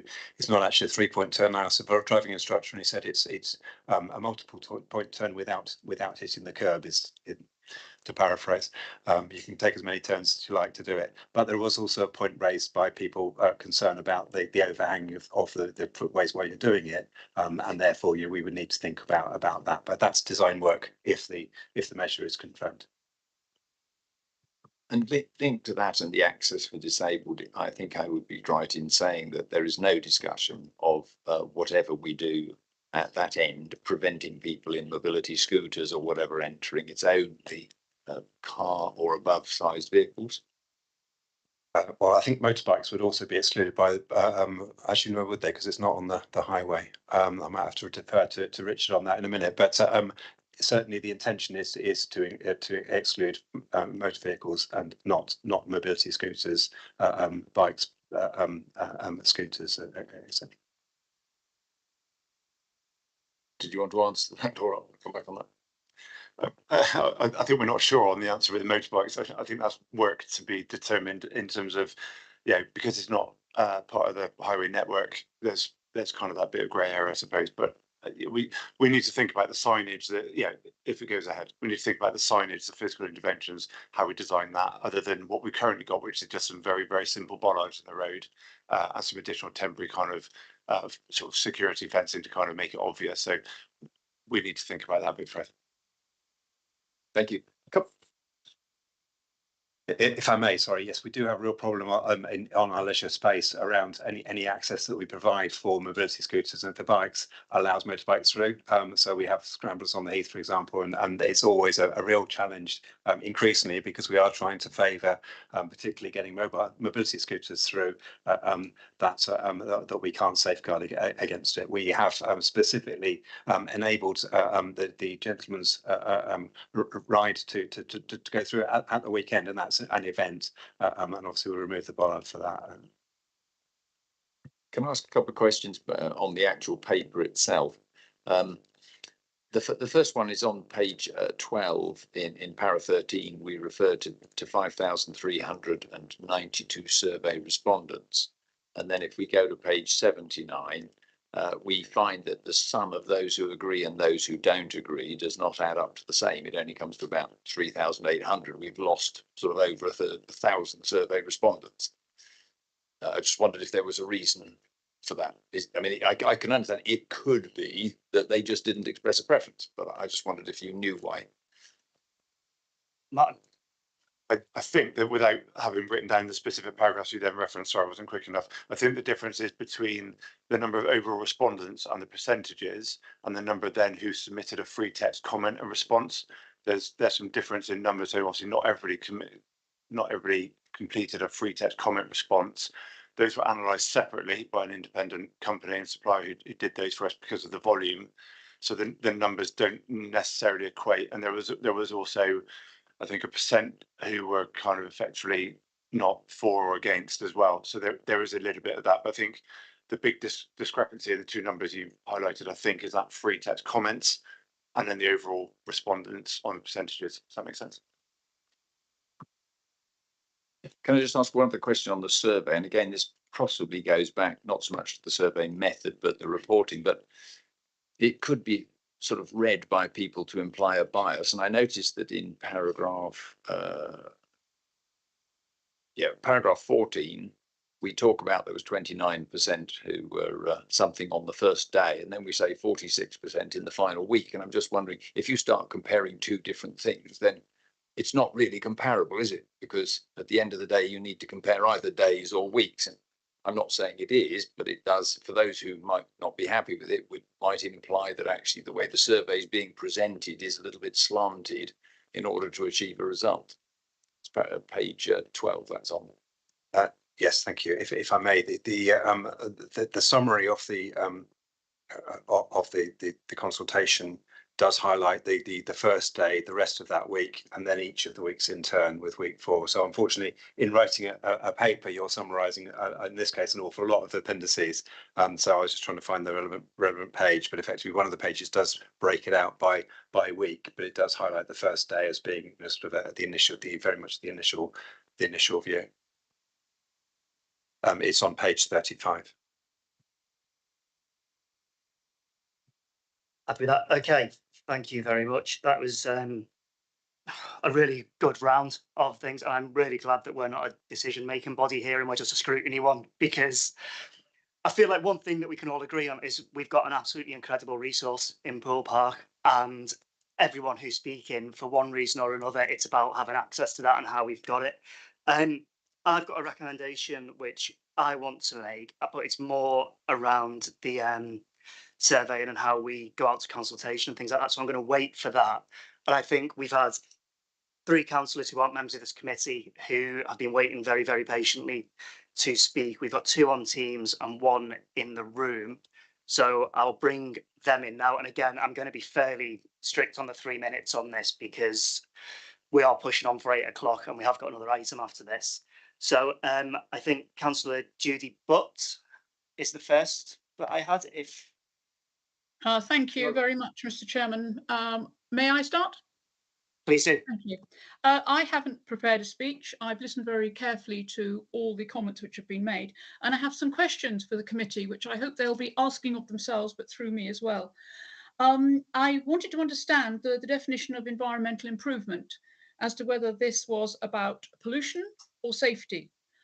If it were to be pollution, then perhaps the introduction of only electric vehicles into the park would certainly negate any problems we had with regard to that.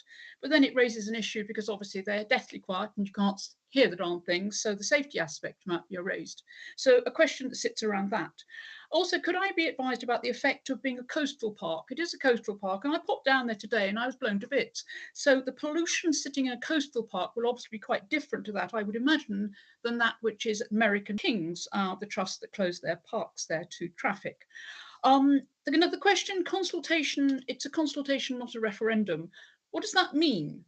We talked about the public were told that they don't understand that it's about people's sentiments. They saw it as a consultation. So what's the public's understanding of a consultation? Because I certainly wouldn't have any of my residents who were not so keen on the closure, one of the reasons why I'm here, although I am neutral in this regard, that it's about sentiment. I think it was about actually, you asked me a question, I'm answering the question, and please be mindful of the answer. Dots, Councillor Moore hit it right on the head. We have 47,123 registered people disabled in BCP. It was a BCP-wide consultation. That equates to 6 people were asked for dots. Great, that was the way it was done. It was thought the best way forward. That is 0.00001% of our disabled who were asked about this particular issue, which I find quite deplorable. So very unhappy about that. Could have I asked why that test sample was so tiny? I've mentioned the options with regard to electric vehicles. And then quickly, as I know I only have 3 minutes, I think the argument to compare Fleet's Bridge roundabout, which is an absolute nightmare, and I was there at the get-go many, many years ago, over 26 years ago, to our Poole Park, it's a bit of a nonsense. You've got 7 access and egress areas there on and off the roundabout, massive volume of traffic and speed, and popping through Poole Park on a quiet Saturday afternoon, you're not going to reach any of those speeds or any of that complication. So I did not find that an acceptable example in this regard. And lastly, and I suppose most importantly, it's public perception. Now, this consultation, I believe, has been inherently flawed from the beginning. It's a consultation. And before consultation starts engagement. We have an engagement policy which has been ignored. As far as I'm concerned, and as far as I believe a lot of our residents are concerned, both camps, so to speak, not just, we have a lot of, you say, parity with regard to this and non-parity. There was 14 statements who supported the close. Were there any statements who didn't support the close? Because we didn't hear those. So it was a little bit emotive. They might not be there, but I'd like to know if there are any.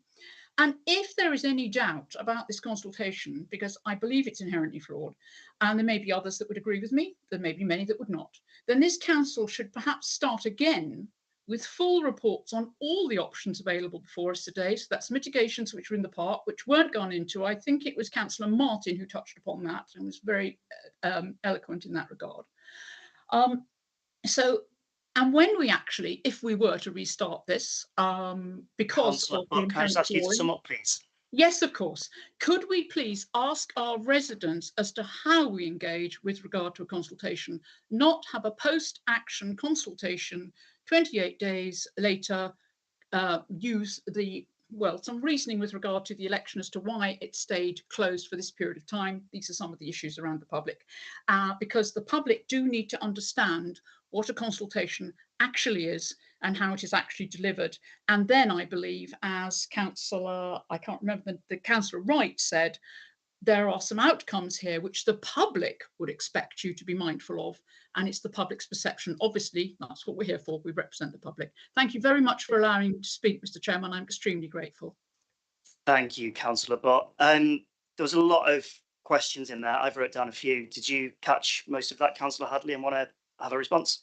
I tried to. I will attempt to go through those in the order that they were asked. So in terms of, and I might need to get some help from colleagues. In terms of the environmental improvement, yes, electric cars have a reduced output, but they still brake and they still have clutches, and that there are still particulates come from electric cars. They're not the panacea in that regard. The other challenge there is how you let electric cars in and not non-electric cars. They're very similar in terms of their nature. So I think it'd be really difficult to differentiate and just allow electric cars through any barrier. I think the environmental improvements are not either about pollution or safety. It is more about improving the environment that we spend our time in, and in terms of a nice place to be and a place to regard as a pleasure garden, and in the way that the original conveyance from the Lord Wimborne highlights. And so I think the environment is a different thing. It's not pollution or safety alone. In terms of coastal park, yes, a whole area is a coastal area, and that is often used as a reason why we don't have to worry about these things. But there are pockets, and there are areas that are tree lined. There's the area around the cricket ground, for example. So you will get a variance in pollution within the urban and the natural space. And it is also just about if you are by the side of the road, as the statement from Rockley Park highlights. You know, they have a lot of children that they're dealing with in their groups, and it's by the side of the access through the park. In terms of consultation and not a referendum that we might pull off the results, I think the team took that really seriously. As I said, it's unprecedented against all of the consultations we've ever done in terms of the numbers of responses, and we had to go outside to get some support in analysing the responses because of that in terms of the time, and that was partly because we were trying to get it done for April, so before the election got called. I appreciate that the DOTS 6 people is a very small proportion of the overall disabled population of BCP, but these are people who have spent a lot of time understanding the monitoring, not just about their own disability, but about a range of disabilities. And they go and look. I come across them in the context of Winton High Street, and they go along and do mystery shopper things, and they will look for things in the way of, well, how is that for people with a Zimmer frame, with a mobility scooter? They're not just individuals looking at their own needs. They're people who understand the range of types of disability. That's what they do. They were engaged to do that, and it was interesting hearing from Councillor Goodall that he talked to the author of that report, who said they are fiercely independent, and I respect that their view and their knowledge. Yes, Fleetsbridge was probably a bad example, but I think Poole Park, when we closed the gate, we had a lot of people driving right up to it, ignoring the road closed sign and driving up to it, as we do when Keyhole Bridge is flooded and we say the road's closed, people drive past the road closed sign and go through, and that's the challenge. Is if you sometimes you can get through and sometimes you can't. People go, well, perhaps I'll try and see if I can get through. So alternating something being closed and open is very difficult in traffic movement, in my view. So my experience. In terms of engagement before consultation, again, there's this whole thing about experimental closures. There are a number of them that have been done in the past, including Beale Place was an experimental closure. I found out that's one that I thought hadn't been done in that way. It is a way of actually asking people, this is what it looks like. This is how you experience it. What do you now think? Rather than just people going, well, I wouldn't possibly countenance that. So it is a different way of doing it. I think, as I've said, we've learned quite a lot in terms of consultation, and certainly when I was talking to a councillor from elsewhere, they were saying representative polling is a good way to get the view of the public, rather than just those people with a very special interest in giving you a strong answer. And the last one, you to sum up there, the last one was advising residents what a consultation actually is. And I have seen there's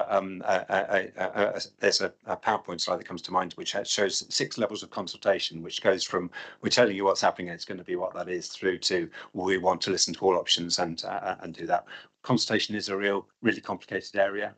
This used the standard consultation, our research team to lay out the questions, to work through the results and do that quite independent of the environment team, in an attempt to display to us that they wrote the report on consultation, what the views were from the public, but it's not.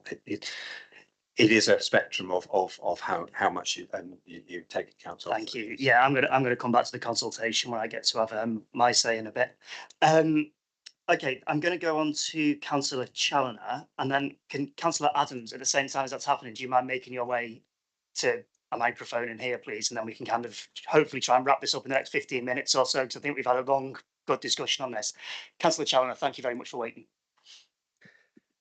Thank you very much, Chair. Hopefully you can hear me okay. So first of all, whilst I'm currently a councillor for Camper Cliffs Ward, I've also previously been a councillor for Parkstone. And in between these two roles, spent some time, in fact, some years as the chair of the Parkstone Bay Association, which straddles Parkstone and Poole Town wards. It's because of these roles that I've received lots of feedback against the closure and very little in support. And this is not anything that I've prompted, it's just what has happened to come my way. Probably weighted something in the region of 90 to 95% against the closure and a very small number in favour. And I think this actually supports the overall result of the consultation that we've had, which is unequivocal in residents being opposed to this actual decision. Unsurprisingly, those most in favour of this recommended course of action are those least affected, those that walk, cycle, scooter or use public transport, and those living in Poole Town ward, as it doesn't affect their access or egress from the park. The same could be said for those living close to the park in Parkstone, though actually I've heard from quite a few people in this area who are opposed to the closure, and that just highlights that really, as we all know, it's really not that clear cut. However, in response to comments about Camford Cliffs ward, and I really have to say this, is actually an area with a very high number of flats and older people who enjoy accessing the park as a pleasurable green space. It is not solely large detached houses with spacious gardens, and I really don't like the fact that that's been pushed in this way. Had the result of the consultation been the other way round, with a majority in favour of the closure, we would no doubt be assured of the importance of consulting and listening. As it is, because the result was not what the council wanted, or I think actually intended from the beginning, it is simply part of the feedback process.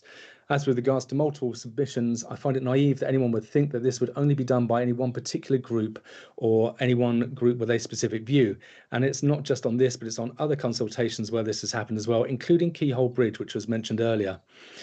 If this was a commercial company requesting feedback on a trial or test product, ignoring such customer feedback or client responses would be commercial suicide. And it's shocking that this council feels that it doesn't have to listen. And in fact, I believe the council had actually decided its future decision before the consultation even started, let alone been analysed. As well as many emails and letters, all committee members will also have been sent some graphics that highlighted how specific data has been misrepresented to support the council's case, to actually skew representation of data. I find that quite concerning. But it's also not just not listening, it's also discriminating against those who are least likely to access the park on foot or by bike or want to drive further around. The elderly and the disabled, as well as their carers. We all want to encourage people to be active for the physical and mental health benefits, and there is much evidence that supports the difference that access to recreation space makes. We should not be making it harder for the most vulnerable in our society to do so, and yet this very move is doing that. There's mention of wanting to reduce pollution in the park, but this is increased by actually having extra traffic in the neighbouring road, and the pollution doesn't just stay in the immediate vicinity behind a fence. The traffic data looks at average journey times over 24 hours, yet we know that at peak times the traffic moves much slower, thus adding pollution even further. Increasing the lengths of journeys and the journey times for people as they go around the park or sit in traffic is hardly supporting the climate emergency cause and probably counters any benefits to park users from having fewer cars in their immediate vicinity. Thank you, Chair. I would say that this is the biggest response that the council has had to a consultation, and if it were to ignore the results and feedback that has been given by residents, I fear that this will cause reputational harm to BCP and discourage people from bothering to engage in the future. That should not be a desired outcome by anyone in this meeting. And very finally, if I may, it's been suggested that a better compromise for everyone would be to look at a peak time closure in the afternoon, and I think this should be considered as a recommendation to Cabinet, and I thank you. Thank you very much, Councillor Challoner, and very good quick speaking at the end there. Appreciate it. Councillor Adams, welcome back. We thought you'd left us. Only briefly. You'll be glad I'm gone after this. But it's obviously a shame I no longer remember the committee because there's probably quite a lot I wanted to ask. I did have a number of questions about safety for cyclists and pedestrians, ASB, and a whole bunch of other stuff, but most of it's been covered, and I don't actually think any of it would have changed my view. I'm probably going to upset everyone universally in the public on both sides of the room. For me, it's not about promoting active travel or the war on motorists, 15-minute cities, any of that stuff that's been banding around on social media on both sides, although there's lots of incredibly legitimate issues and they've all formed parts of the consultation. The thing that really actually angers me is the point of the consultation itself. You present the information, ask the public what they want to do, and then we'll do what they want. Oh wait, no, we're not going to do that. The reputational harm of this is a real risk of undermining not only this but every other consultation we're ever going to do. At the last full council meeting, members of the Labour group raised concerns about quality and trust in our consultations, and I agree with them. If this recommendation is to ignore the majority of the residents isn't supported either here or at Cabinet, which is what it is, it's ignoring people. How can any of us look at any of our residents in the eye next time a consultation comes up and say, fill it in? They're going to listen because they're not. It does. It really gets out of his head, so I'm shaking a little bit because we've got a library consultation now, and what if we ignore the results of that? Like, regardless of whatever sort of mental gymnastics there are to justify it, I just don't think it's transparent. I don't think it's open decision making. And if we proceed with this decision based on overwhelming dissent from the single most responded to council consultation in this council's history, then we have absolutely no legitimacy to go to the public and say fill in the next one. I really don't get it. On Monday alone, we heard from Vicky at the ONS board about her corporate plan, which includes a target to increase trust in the council. How are people going to trust the council if we don't listen to them when they overwhelmingly respond to a consultation? Bluntly, it's quite obvious to me, I think, that the People's Party, I'm sorry, they're not listening to the people of Poole, and the Liberal Democrats aren't listening liberally. They're liberally ignoring democracy. I hope people do change their mind and recommends that the gates reopened. But if not, in the interest of having some semblance of transparency, I hope it's recommended that it goes to full council so we can at least own our views and explain why we're not listening to people. But that's my say. Thank you very much, Councillor Adams. And you've left 30 seconds there, do you know what I mean? So thank you very much. Right, the next speaker I'm going to invite is Councillor Aikenhead again, but this time not as a ward councillor, but as the Vice Chair of the Overview and Scrutiny Board. But before I let you speak, please take a seat. This is what I want to say, and I think this is really important. And Councillor Adams has highlighted this, and it's been highlighted a number of times about the consultation and about how the consultation has been done. And this isn't the first consultation which we've had, which has been questioned about exactly how it is done, whether it's transparent, who can respond to it, whether the responses are genuine or not, and it makes things very, very difficult. So I want to make a recommendation, and it's a recommendation to you and the Overview and Scrutiny Board. And that recommendation would be that you put onto your forward work plan to look at consultations and how they are undertaken. And I'll look for a seconder from. Thank you. And I think very quickly, I can look, is there any dissent, or can we agree that we'll make that a recommendation? Lindsay. Chair, thank you. You did mention earlier views around consultations. So I've just had a quick look on the forward plan for the board. Yeah, it's provisionally in there for September. This is it's production of and effectiveness of public consultations is in the ONS board work plan for September. It does need scoping, and I should just highlight that this has come forward from councillor suggestions. So officers may be surprised to see this because that hasn't probably yet been fully communicated, but I think the comments today could be forwarded through the Vice Chair very helpfully. I appreciate that. Thank you very much. So yeah, add our committee's support to that being an item. Councillor Aikenhead, thank you. Yes. Exactly. I have actually been writing a few notes about what people have been saying about the consultation, because I completely agree that it's something, and as we've already been told by our officer, it's something that has already come up with our committee when we had our workshops talking about the different things that need to be looked at by the ONS board, and how the council does consultations was one of those things. This is not the first instance where we have had problems where people are accusing the council of not having a good consultation, and in fact both sides of the consultation are worried that the other side may be able to cheat. So there's looking into how we do physically how we do our consultations. It'd be very interesting perhaps to find out how the Christchurch did their referendum, but also to think about the public perception that are the public coming to each consultation that we do with a preconceived idea that we have already made the decision, or that the other side are going to cheat. And if they already think these things already for the next consultation before we even start it, then we're losing to start off with. So what we want to do in ONS is look at the way that we do consultations in the council, and perhaps try to make some recommendations and this is as one of our things that we have decided is ONS led, not coming from a decision being made, that we want to make some recommendations for how we can run our consultations in a way that will give the public more confidence in us. Bit of a tall order, but we're going to have a go at it. Thank you very much. I appreciate that.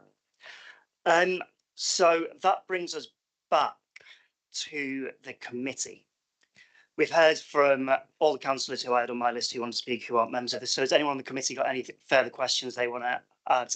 Yes, Councillor Ricketts.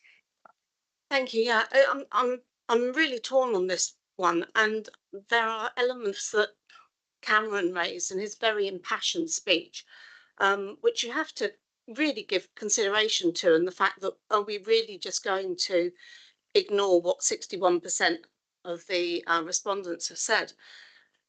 He raises the issue of should this be decided by cabinet, and is it constitutionally possible to have this come to full council is the question, and if so, then I'd like to make an amendment to the recommendation that it does. Thank you. Let me just check. I think all we'd have to do is make a recommendation. Can I just check with Democratic Services? But while we're doing that, would anyone else like to say anything or speak any further on the item? Councillor Martin. Yeah, thank you, Chair. Just like to say, because obviously we're focusing on consultation, you've got to be careful that consultation is not a referendum. It's not. It's when we're not seeking for, must-dos. It's not a vote. So, but consultation is important. But what I feel would help, as well as looking at the authority and saying how do we do that, is to sort of look at ourselves. The Labour Party put out locally an extremely detailed manifesto prior to the local elections in 2023, and I think if there was more if there was better documents from all parties across the political range, really detailing, then obviously we'd still have to carry out. There'd be things we have to carry out consultation on, but perhaps in the run up to elections, as councillors, we can look at what is literally put out, what are we saying, so that it doesn't just come along like, oh, we've already made decisions. Well, we might have already made decisions because obviously that would have been one of our pledges in order to get elected. So maybe a little bit more clarity from individuals and from parties prior to that, just to help that process along. I did also have, well, I suppose a question about funding, because with the we're sort of looking at half the issue here as such, because okay, we say right for recommendations to close the gate, we are then saying right for redevelopment, and then we're for plans for that, the design plans, and then we're saying right, well, where will the money come from? And it just feels like if we'd had something in front of us which was like amazing as well, to go hand in hand with the closure of the gate, and we could say, oh yeah, this is what's actually happening and this is how it's going to be funded, then I think it'd be potentially an easier sort of decision. I think maybe as well it would have been easier to bring the public along to say, look, we're not just closing the gate for it, but this is what we intend to do. And I know there's the intention there, but when one of the options to sort of close the gate part-time, as one of the options was about the increased costs of people, so an increased cost of just an individual being around to monitor that. But then we're also saying we're going to find always, and lots of things do happen in our wards and with other things where we come with great intentions to do stuff, and of course the funding's just not there. So I don't know if there is what kind of timescale, if eventually once this is all done, cabinet, council, whatever, and we get to the point and it is agreed that that gate closes, sort of what timescale, what funding are we looking at to actually get that redesign done? Would you like to comment on that, Councillor Hadley? Yes, I would actually. Thank you. We haven't got lots of money, and there are two types of money. There's the revenue, which we're always short of, the money that we get from council tax, and then there's capital funds that we get from various sources, the government, and from grants. We have a master plan for Beta and Whitecliffe. We have no money to implement the master plan. So in terms of a grand design, we would have to think in the longer term and in terms of an intent. There's little point in doing that whilst we've got cars going through it. So for me, partly there is something about this is an enabling step to then to go to look to the next point, because we put a lot of time and effort into designing a wonderful scheme, got the funding for it, and then went to say, and we're going to close the gate. I do appreciate what you're saying. Actually, for people to get a whole scheme that says we'll close the gate, we'll do this, this, and this. Actually, that does create a rounded, a more rounded approach for people to actually look at and go, well, I like that, or I don't, and here's how we can tweak it. But I think the team were taking really an incremental step. This has been a long challenge for them in terms of how do we improve the environment of the park, and how do we try and emphasize the space as a leisure space rather than a route that people enjoy on their route through from work. So I think small changes, and certainly looking at signage and how we deal with turning space for the disabled. I suspect that's something that could come out of the revenue. It would compete with other things within leisure services, or something that we need to look to SIL or other ways to fund. But we could do a major redesign would be a more long-term piece of work. Thank you, Councillor Hadley. Councillor Ricketts, I have had some advice that we can make a recommendation to Cabinet that they consider referring the matter to Council to determine what would be their decision whether or not they took that recommendation and decided to do that. So would you like to make a recommendation? Thank you. Yes, I'd like to propose that recommendation, please. The amendment to the recommendation that Cabinet do consider taking this to Council. Like I say, we have 63% of our consultees against the closure. But the environmental factors, I think, are overwhelming as well, which is why I'm so torn on this. And I really don't feel that this is a decision that should be made by a few members of the council. It really is something that needs to be opened up so that we can properly debate this at full council. So yes, I'd like to make that, I'd like to propose that amendment, please. Could you quickly put down some words to that effect? You can make it very, very simple. If you want me to kind of create it, and you can nod if you want, which would be a recommendation to Cabinet that they refer the matter to full council for decision. Exactly that. And have you got a seconder? Loads of them. Great. Councillor Martin, I think, got there. Any debate on us potentially deferring this for the world record longest ever council meeting, which we might sit in? Anyone like to make any comment or any further debate on that, or should we go straight to a vote on whether we'd like to accept that recommendation? Okay, I'll ask for a show of hands for those in favour of that recommendation, that we recommend that Cabinet defer this decision to full council.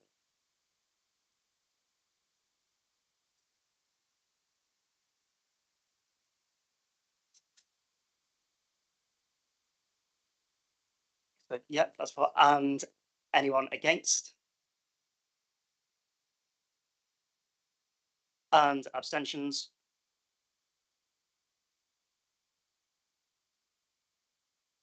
Okay, that is passed. So I'll take that recommendation to the next Cabinet meeting, which I believe is a week today. Is there any further debate on this item which hasn't been covered? Because I am very conscious of the time, and I think we've done this some real justice here today and taken a decent recommendation. Councillor Rice. Just very briefly, in response to Councillor Ricketts and the debate on the consultations, we have had consultations in the past that have been over 70%, like the Keyhole Bridge one was 70% in favour of keeping it closed, and at the time the council removed that. So yes, it is very difficult. I suppose like to understand the ins and outs of how accurate this data is. The other thing is looking at the data of the 36%, page 37, 36% that are more likely to agree, but they're using the park 6 to 7 days a week, as opposed to the 63% that are using it once a fortnight. Would you like, if you put towards a proportion of time that people are spending in it, and that amount of time is counted towards, are you in favour or not? then I can imagine that the statistics would be quite different. But obviously, statistics you can twist them whichever way you want to be able to twist them usually. So yeah, it's difficult. I would like to see anonymized, randomized surveys. I would like to see. Thank you.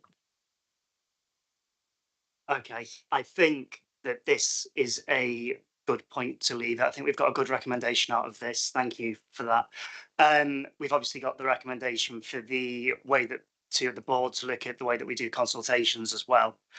Can I just thank everyone on the committee, the other councillors, everyone who's emailed all of us or messaged us on Facebook or whatever way that people have tried to put across their comments for that. If we had this much engagement for every decision which we were making, I would be very, very happy, because I think this is exactly why we're here and this is exactly what I want this committee to be doing. So thank you very much for your input. Thank you for everyone who's come to watch this item today, and being here, and for being quiet during it and listening to everyone's comments as well.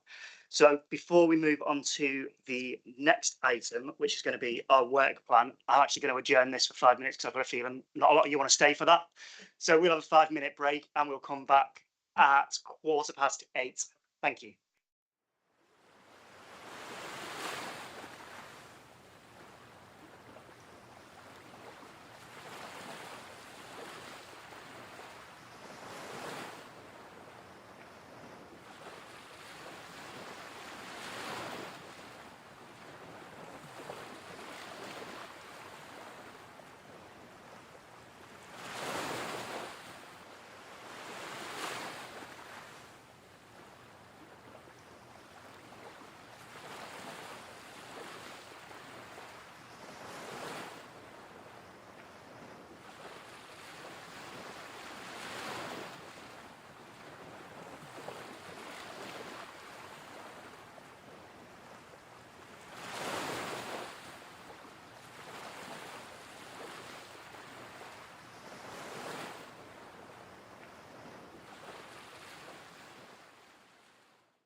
Okay, everyone, welcome back.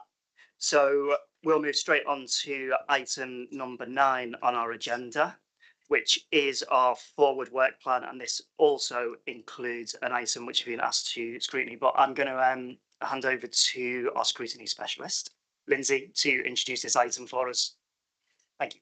Thank you, Chair. Yeah, there are a few points to raise on your forward plan, but before we get to those, I'd like to go over the scrutiny requests that we've received. So just so you're clear on the process, we can receive requests from members of the public, which we have. It's at Appendix E to your forward plan report. A scrutiny request from Mr. Harper on chemicals used by BCP, and Mr. Harper is here tonight. In terms of process, the Constitution sets out a process for you if you receive a request for scrutiny. You are to consider the background and the desired outcome to the request, the resources available to undertake your request, so in the context of your wider work plan room that you have on there.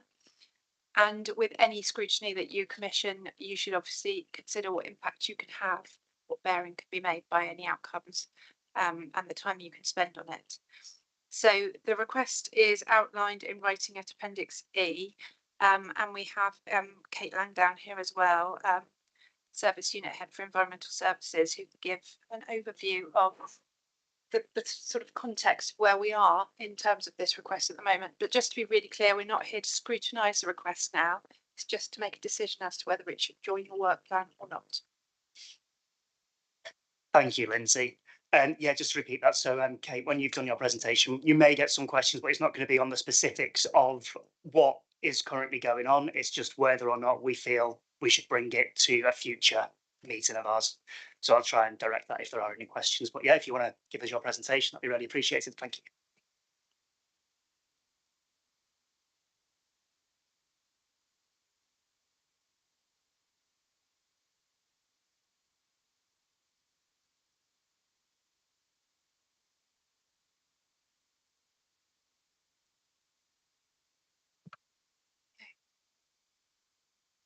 Is that everything okay? Good. Yeah. Okay. Thank you, Chair. Thank you, committee. To say my name is Kate Langdown. I'm the Director for Environment here at BCP Council, and I thought it'd be helpful just to give a summary presentation of our current weed management programme within BCP. So just to give you some context, of what BCP is responsible for. So we have over 780 miles of roads, public footways and cycleways that we have a duty to maintain, and approximately 3,000 hectares of open space that are across 186 sites.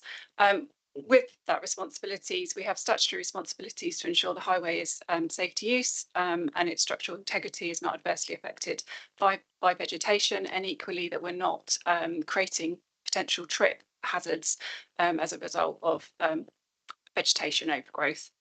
We're also legally obliged to control certain types of invasive species, such as those sites within our countryside stewardship by DEFRA, and that's specific vegetations such as rhododendron and bracken. We're also required to respond to Section 9 of the weed species legislation, and examples of that are related to Japanese knotweed.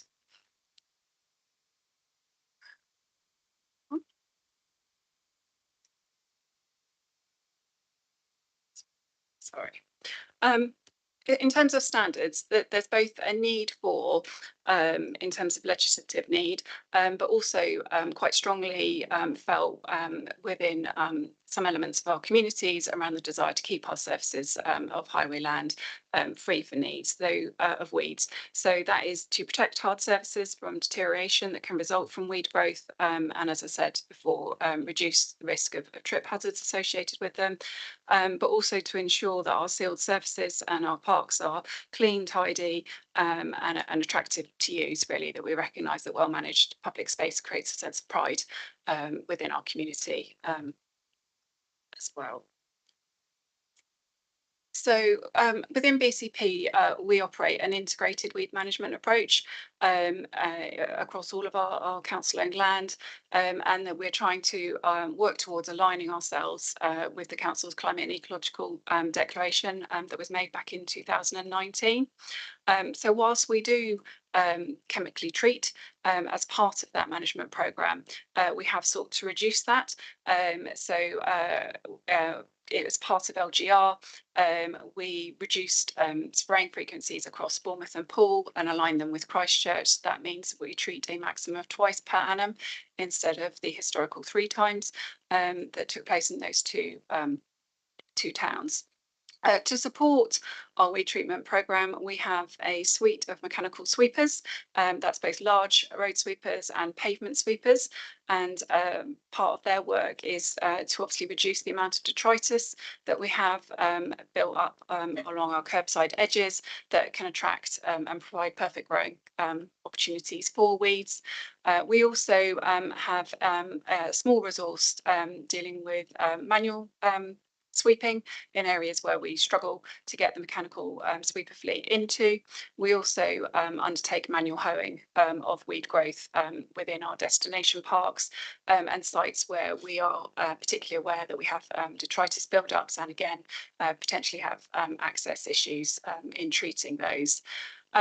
We use within our parks site generated or locally sourced within the BCP area compostable materials to add to our shrub borders and mulch to restrict weed growth. We also have some matting placed in some of our beds across the conurbation, and we try to choose planting now that's less susceptible to pests and diseases to reduce the amount of chemical treatment that we might need to otherwise use to support those.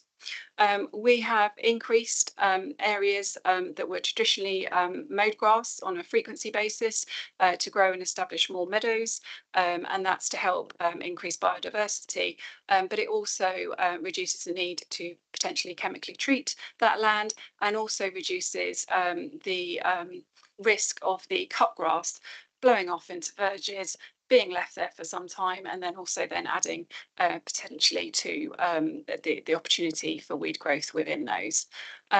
We are very keen and encourage the growth of our active volunteers. We have many, and we have had some of those formalised through the likes of Friends of groups who manually remove weed growth across our parks and some of our residential roads. And we actively promote on our website for residents to support self-action by removing weeds from their sort of boundary walls or the footpaths outside their homes. Again, in an effort that actually over time it should help us reduce the amount of chemical that we're currently placing out there. Okay, so we're specifically asked in terms of the products we use, and so I've sort of tabled those here just to clarify that all the chemicals we're using, they are approved for use for the control of weed growth and invasive species, and they're currently deemed safe. They currently have UK approval until 2025. We should shortly hear whether there's a decision to extend that permission or not. And EU authorities recently gave reapproval, so hence the extension now to 2033 for the product to continue to be used. So in the table you'll see the actual products that we are currently purchasing, the active ingredient within those, and then you can see actually the level of the active ingredient within the product that's used, how many litres we're purchasing of that, and then actually what's the quantities of that active ingredient that's being placed in those sites. You'll see that the main sites that it relates to is obviously the public highway, are much smaller levels in terms of our parks and open spaces and our countryside sites, and then there is separate quantities in terms of our housing land where that we have areas like drying areas or garage areas or footpaths that are not public footpaths but need to be maintained to ensure safety of housing tenants there. There is a further list of products here, and so you'll see that there are some that relate to commercial activities, so that's maintaining sports pitches or potentially parish council land within that. Come back to this slide if it's got any particular questions on it. But moving on, you'll see from those tables that glyphosate is the product that accounts for the greatest quantity of chemical that is applied across BCP. As I said, we only used authorised and approved products. The general use of glyphosate is communicated to the public via our website, and there's a link to the page there. When I've done some research in terms of bringing this presentation together, there is quite a wide range of the level of information that's shared by councils to the public in relation to this, and I think it's something that we could look at in the future as to whether or not we specifically add to that or retain what we have now. We do not apply chemicals within children's formal play areas, and on open spaces we look to reduce the level of pesticides, but we do still use it sometimes in terms of maintaining path edges or tarmac areas, again to prevent trip hazards. And also it reflects some of the reductions in staffing levels that have taken place in the green space team over the last few years, which means that actually we've not got the physical manpower that we once had to enable us to do as much of the manual treatment that was previously being undertaken. We don't apply selective herbicides to general grassed areas, but we do for maintaining sort of sports turf, golf courses, tennis court areas within that. With sensitive sites, so be that the town centres or outside schools and things, we try to time sensitive the treatment windows for that. So we would be in the town centre very early in the morning and then move out ahead of sort of that 8-9 o'clock time where footfall would increase to a much greater level. Same with schools, we try to avoid times when the schools would have children there in their normal space. Wherever possible, as I've said before, the green waste is used to compost and mulch to protect the flower beds and suppress the weed growth there. And all of our staff are and contractors that are involved in weed treatment carry out they hold the necessary certification, whether that's PA1, PA2 or PA6, which is the pesticide application certification, to undertake that work, and they follow manufacturer guidance, including our own risk assessments, safe working practices. And as I say, we aim to undertake treatment during dry and calm weather periods only. And as I say, avoid high levels of footfall. The specialist equipment that the teams use means that it's directly applied to the weeds. It's not spread unnecessarily across pavements, tree pits or other plants. So we're spot treatment rather than blanket treating public lands. So just a quick summary of sort of what next. Of course, we recognise the growing concerns around chemical usage and methods to control weeds. We are absolutely committed to reducing the use of control for weeds through chemical application, but we do need to balance that against the need for it to be affordable and to maintain safe spaces that are fit for the purpose and use by our communities. We are very keen to continue to grow interest and support for volunteer action, and we'll be looking to work with our communications team on how we can bring that forward through some campaign work. And as I've just said, we also would like to look at actually how active we are in terms of our website information. That said, glyphosate products in particular currently remain, and this is through lots of local government research and wider bodies, that it still remains at times the best solution, particularly for highway lands and control of invasive weeds, because the results are long lasting, they're cost effective, and they often have the lowest environmental impact in terms of carbon emissions when you look at some of the alternatives that are emerging there. And that's noted through some of the councils that have previously ceased a chemical application that actually now starting to reinstate it because of the levels of deterioration in terms of safe highways, as an example, that they are seeing. BCP Council and indeed the legacy councils before them have trialled alternatives, and we absolutely remain open to continuing to look at emerging solutions that can be scalable across our network, and we are active in terms of learning and sharing best practice to adjust our programs. In terms of examples that we have tried weed rippers. They carry health and safety risks for staff in terms of hand-arm vibration risks. They also over time start to deteriorate the asset condition. We have looked at hot foam. It's very expensive. It's a much slower solution, and actually environmentally, emissions wise, from the diesel generation, it has its drawbacks. We've looked at flamethrowers. We've looked at salt. There are a number of options out there that we remain, as I say, committed to looking at. But at this time, I've just detailed our current programme for you. Thank you. Thank you very much. That was really, really detailed, probably more detailed than we were expecting. And I've got a funny feeling you might have talked yourself into this being a full item at some point. So I will go to the committee just to see if there's any questions for Kate based on what she's just said, first of all. And if not, I think we can probably let you go if you need to leave. That's great. Thank you very much for that. Lindsay, I'll go back over to you to continue with this item, if that's all right.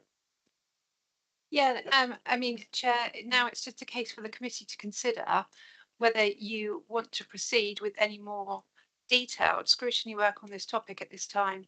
That could be in any form that you see fit. There is an outline within the request form of what Mr. Harper is asking to happen. However, you know, as a committee, you have a range of tools at your disposal, from briefings, reports, task and finish groups. And as I stated earlier, it is a case of considering what impact you may be able to have by commissioning any more detailed work on this at the moment. You can, of course, also put this on your work programme to be allocated at a later date, or to bring back in at a later date if you think that would be appropriate. Thank you very much. Any feedback or any suggestions from anyone on the committee for what we should be doing with this item?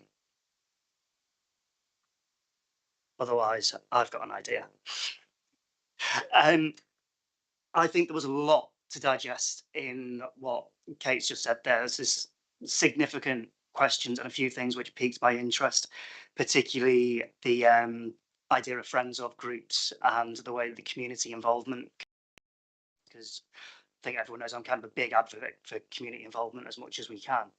And also the fact that some of this is subcontracted out as well. I think we need to understand a little bit more around what spot treatments are compared to spraying, because I know that spraying can look like spot treatments and spot treatments can look like spraying. And there's a difference between the two that I didn't quite get when I had an informal conversation with Kate. So I think that potentially an informal briefing, not just from Kate's team in-house, but also including the subcontractors which we use as well to come and speak to us. And then we decide where we go from that point after we have a briefing, which is not sort of the middle. As we know, we've got 5 of these meetings each year and we have 5 informal briefings in between. I don't know how anyone feels about that idea. Councillor Ricketts. Yeah, I think that's a really good idea. I think it's a bit of a it wouldn't be doing it justice if we just put it on the work programme to think about later. I know we've got a lot of work on the work programme, but this is important. And what concerns me is making sure I'm absolutely convinced that, you know, what we're doing is above board, but I just want to make sure it's the contractors as well that, you know, we're just monitoring what they're doing. I think that's the most important element of this. So I'm happy to support that, Chairman. Thank you. Councillor Rice. Kate didn't cover it in her presentation, but I have a feeling that the amount of pesticides that are used in BCP as a whole is something like sort of 1% is by the council and the other 99% is residents. So I would be really supportive. Like, don't take those statistics, but it is huge. The amount of pesticides that's sold by B&Q, for example. And I noticed on another document that Waitrose have stopped selling it. as part of a public campaign. So I'd be particularly keen that we look at something that is community focused. Grant funding for supporting a sort of a pesticide action network type thing that has a broad impact. Yeah, I very much like the sound of that. Anyone else got anything, or are we generally supportive of that as a way forward? I know I can't bring Mr. Harper into the discussion who's done this because he's here, but I think he's got a lot of value which he could add as well to a briefing, and we can invite him along to something informal as opposed to something which is formal where it'd be a little bit more difficult. So if everyone's happy with that, to put it onto one of our future briefings, then we can go ahead with that, if that sounds okay with you, Lindsay. Yeah, I just suggest that the committee agree to delegate to the chair to work with officers to fine tune the details around that and the date. Everyone happy with that? Okay, great. Do you need us to do anything else about that item? Please continue. Yeah, that puts to bed that item around the scrutiny request, but there are some other floor plan items I want to raise with you, please. So you have at your floor plan report, your drafted floor plan that is the output of your series of workshops, which you put a lot of energy into. And for those who are newer to the committee, just to outline how this works, the floor plan now is for you to agree tonight and formalise and make your standing floor plan. If you look at the document, sorry, I think it's appendix. It's appendix B in effect. It's 2024 to 25 work plan drafting. You'll see that you've got orange boxes and green boxes in there. So that's the designation of pre-decision scrutiny. So your cabinet items that you might be looking at before they go through for decision, and green areas which are reserved for the proactive scrutiny that we've talked about. With the understanding that some reactive scrutiny may appear throughout the year if issues arise. So it's a good idea to keep some room on there for that sort of thing. So what you're being asked to do today is to approve this document. This has been based on those discussions at the workshop, but tweaked and drawn up alongside the chair and the previous vice chair. So that's the first ask of you. But before you get into that, I would just highlight a couple of things that have probably moved on since this was drafted and shared. So in your July meeting, 10th of July, the urban forest strategy is in there. That's a cabinet report. I just wanted to flag that that's now got no data line to it on the cabinet forward plan. I think that's a movement since last discussion. Unfortunately, the officers aren't here now and they could have probably confirmed that for us, but I just wanted to flag that in case that has moved. And also to flag that on your previous forward plan document, you had a tree strategy working group. That lapsed to some degree, and this now really is the policy that has come out of that work. And so that tree strategy working group, in my view, can go, and this now goes through for decision. So I want to check that the committee's happy with that. See nods. Everyone happy with that? Yeah, I think as part of that, and just to put it on the record, that as the previous chair of this tree strategy working group, Councillor Farr was that. So when we discuss the urban forest strategy, which hopefully will be July, that he will be invited to that meeting as well to take part in it. Yeah, thanks, Chair. The other area to highlight is that in the cabinet forward plan in July, there is a housing strategy annual summary review. Now, there are a number of housing areas, strands of housing work that you've included in your work programme. And I think that housing strategy has joined the cabinet forward plan since this was discussed with you all. I would suggest that would be a good item for you to have in July, because from there you may be able to isolate areas that you want to hone in on in other work. And I know that one of those potential areas of work is something that the chairs of the other committees have been discussing, which is a potential housing inquiry day. So in effect, like a working group, but done in a condensed period of time to look at some key areas. So I think the housing strategy paper, first of all, will give you really good direction in where to go with that. Is everyone happy to include that one. Seems to be. Sorry, just to interrupt, Councillor Hadley, you put your hand up a minute ago. Yes, thank you. I just hoped it might be helpful. I had a briefing from officers around the urban forest strategy, and their ambition, I think, is to bring it to cabinet for the 17th of July. So whether that can come to this committee in July in advance of that, that's the latest I'm aware of. Thank you. Great, thank you. Lindsay. And I'd also like to flag to you all that in your draft work plan, you can see that we've tried to theme the meetings broadly for you between sort of climate and housing related work, which is the key areas in your remit.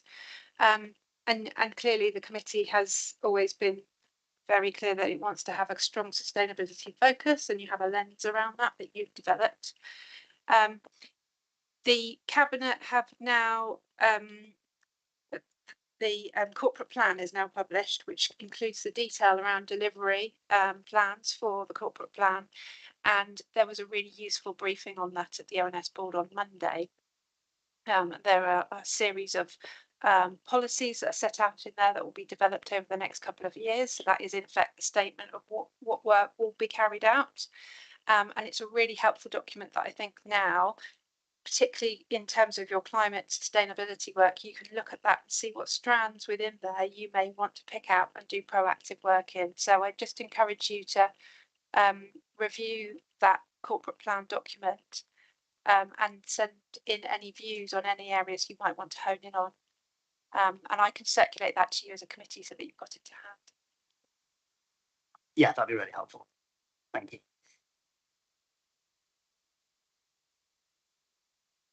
Continue, yeah, go for it. Thank you. So, Chair, I think in terms of the forward plan, that now, I'm just checking my notes, that covers everything that I wanted to highlight to you that you needed to think about. So it's just a case of, are you happy to agree that document?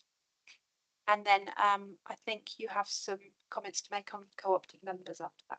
Yeah, thank you. So, Councillor Hadley, did you have something you wanted to add to that? I do, Chair, and it's an offer really. As part of the climate review last year, we said it was a very wordy document, not very helpful, and I was trying to get a dashboard on our progress against the climate targets. I saw that for the first time, the first draft. I can't remember if it was yesterday or today, there's so many meetings, but there was a suggestion that I knocked around with the climate team in terms of whether this committee would be keen to see it, perhaps in an informal meeting as a draft, to have some input to developing it and taking it forward. The idea would be it is an interactive dashboard that you can go into using the Microsoft toolset, and something that I think your input, if you're willing, may be quite useful when you want to program that, or whether that's a discussion you want to take forward as Chair. Thank you. That to me sounds really interesting, and I think it fits in with exactly what we were discussing around the climate action plan when it last came to us. So unless anyone's really against seeing that, I think we can probably try and schedule that in reasonably soon. Besides that, has anyone got Councillor Rice? Are you thinking of scheduling that as an informal discussion, or right? Okay, I think I agree with that. Sorry, yeah, that was informal because it'd be difficult to have a look at the thing in public facing until it's ready to go out to public. So that'd be informal, part of one of our informal briefings. Anyone got anything else on any of the items which we've discussed tonight?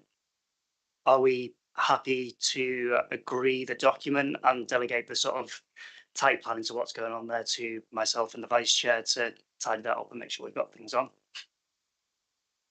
Go for it, I think I raised this in ONS as well. Just the amount of orange compared with the amount of green.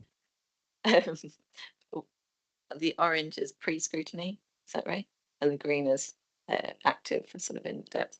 It seems contrary to what we said in the working groups in terms of focusing. It looks like it's heavily majority orange, which wasn't really what we were wanting necessarily. Lindsay, if you want to respond to that, and then I can add to it. Yeah, just to say, I think that it's very much in the committee's gift to structure your work plan how you want to, and that's just indicative, and maybe is a mistake on our part in the way that we've just coloured those boxes. They're very much there as 3 boxes to just try and guide you into that mindset of having 2 to 3 items per committee. But of course, flex as is appropriate according to what's coming up and where you want to direct your work plan. It's a member-led function, so please do direct as you see fit. Yeah, and just to add to that, you'll notice that all of the informal briefings are orange, and yet they're probably our most proactive areas. So it is a bit of a mistake. Anyone else want to add anything, or are we happy with that? No one objects to it coming to us and that to me and the vice chair to sort out, but we generally accept it in principle. Cool. All right. I think we're happy with that. In which case, I think the only thing left for this evening is for me to find a statement which I want to read out, which is about our co-opted members. If you remember, we were looking to recruit 2 independent members to this panel to give us some different views that aren't necessarily from us. And we began that recruitment process, and I'm freestyling this, I should just read what I've written down. The committee previously agreed to begin a process for recruiting independent co-opted members to the committee. A panel of 3 members of the committee was formed to oversee the selection and interview process, which was headed by myself. Following the recruitment process, which was promoted through the council comms team, communities and community action network, the selection panel met to consider applications. Unfortunately, due to the number of applications received, the panel has decided that the recruitment process will be paused for the present time to allow reconsideration of the avenues for promoting the position in order to attract further applications. Applications received will be retained on file, and the process for recruiting will be resumed once we have the resources to make sure that we can get this out into the wider public a lot better. And unless there's any questions on that, I think all I need to actually do now is tell you the date of the next meeting, which is Wednesday, the 10th of July, as you've seen in the work plan, and we'll finalise that. And that draws us to a close. So thank you very much. I think we've had a really good and interesting night tonight. Thank you to the new members. You've learned the ropes very, very quickly. And yeah, looking forward to our next meeting. Thank you very much, everyone, and good night to everyone who is watching, still watching now. Thank you.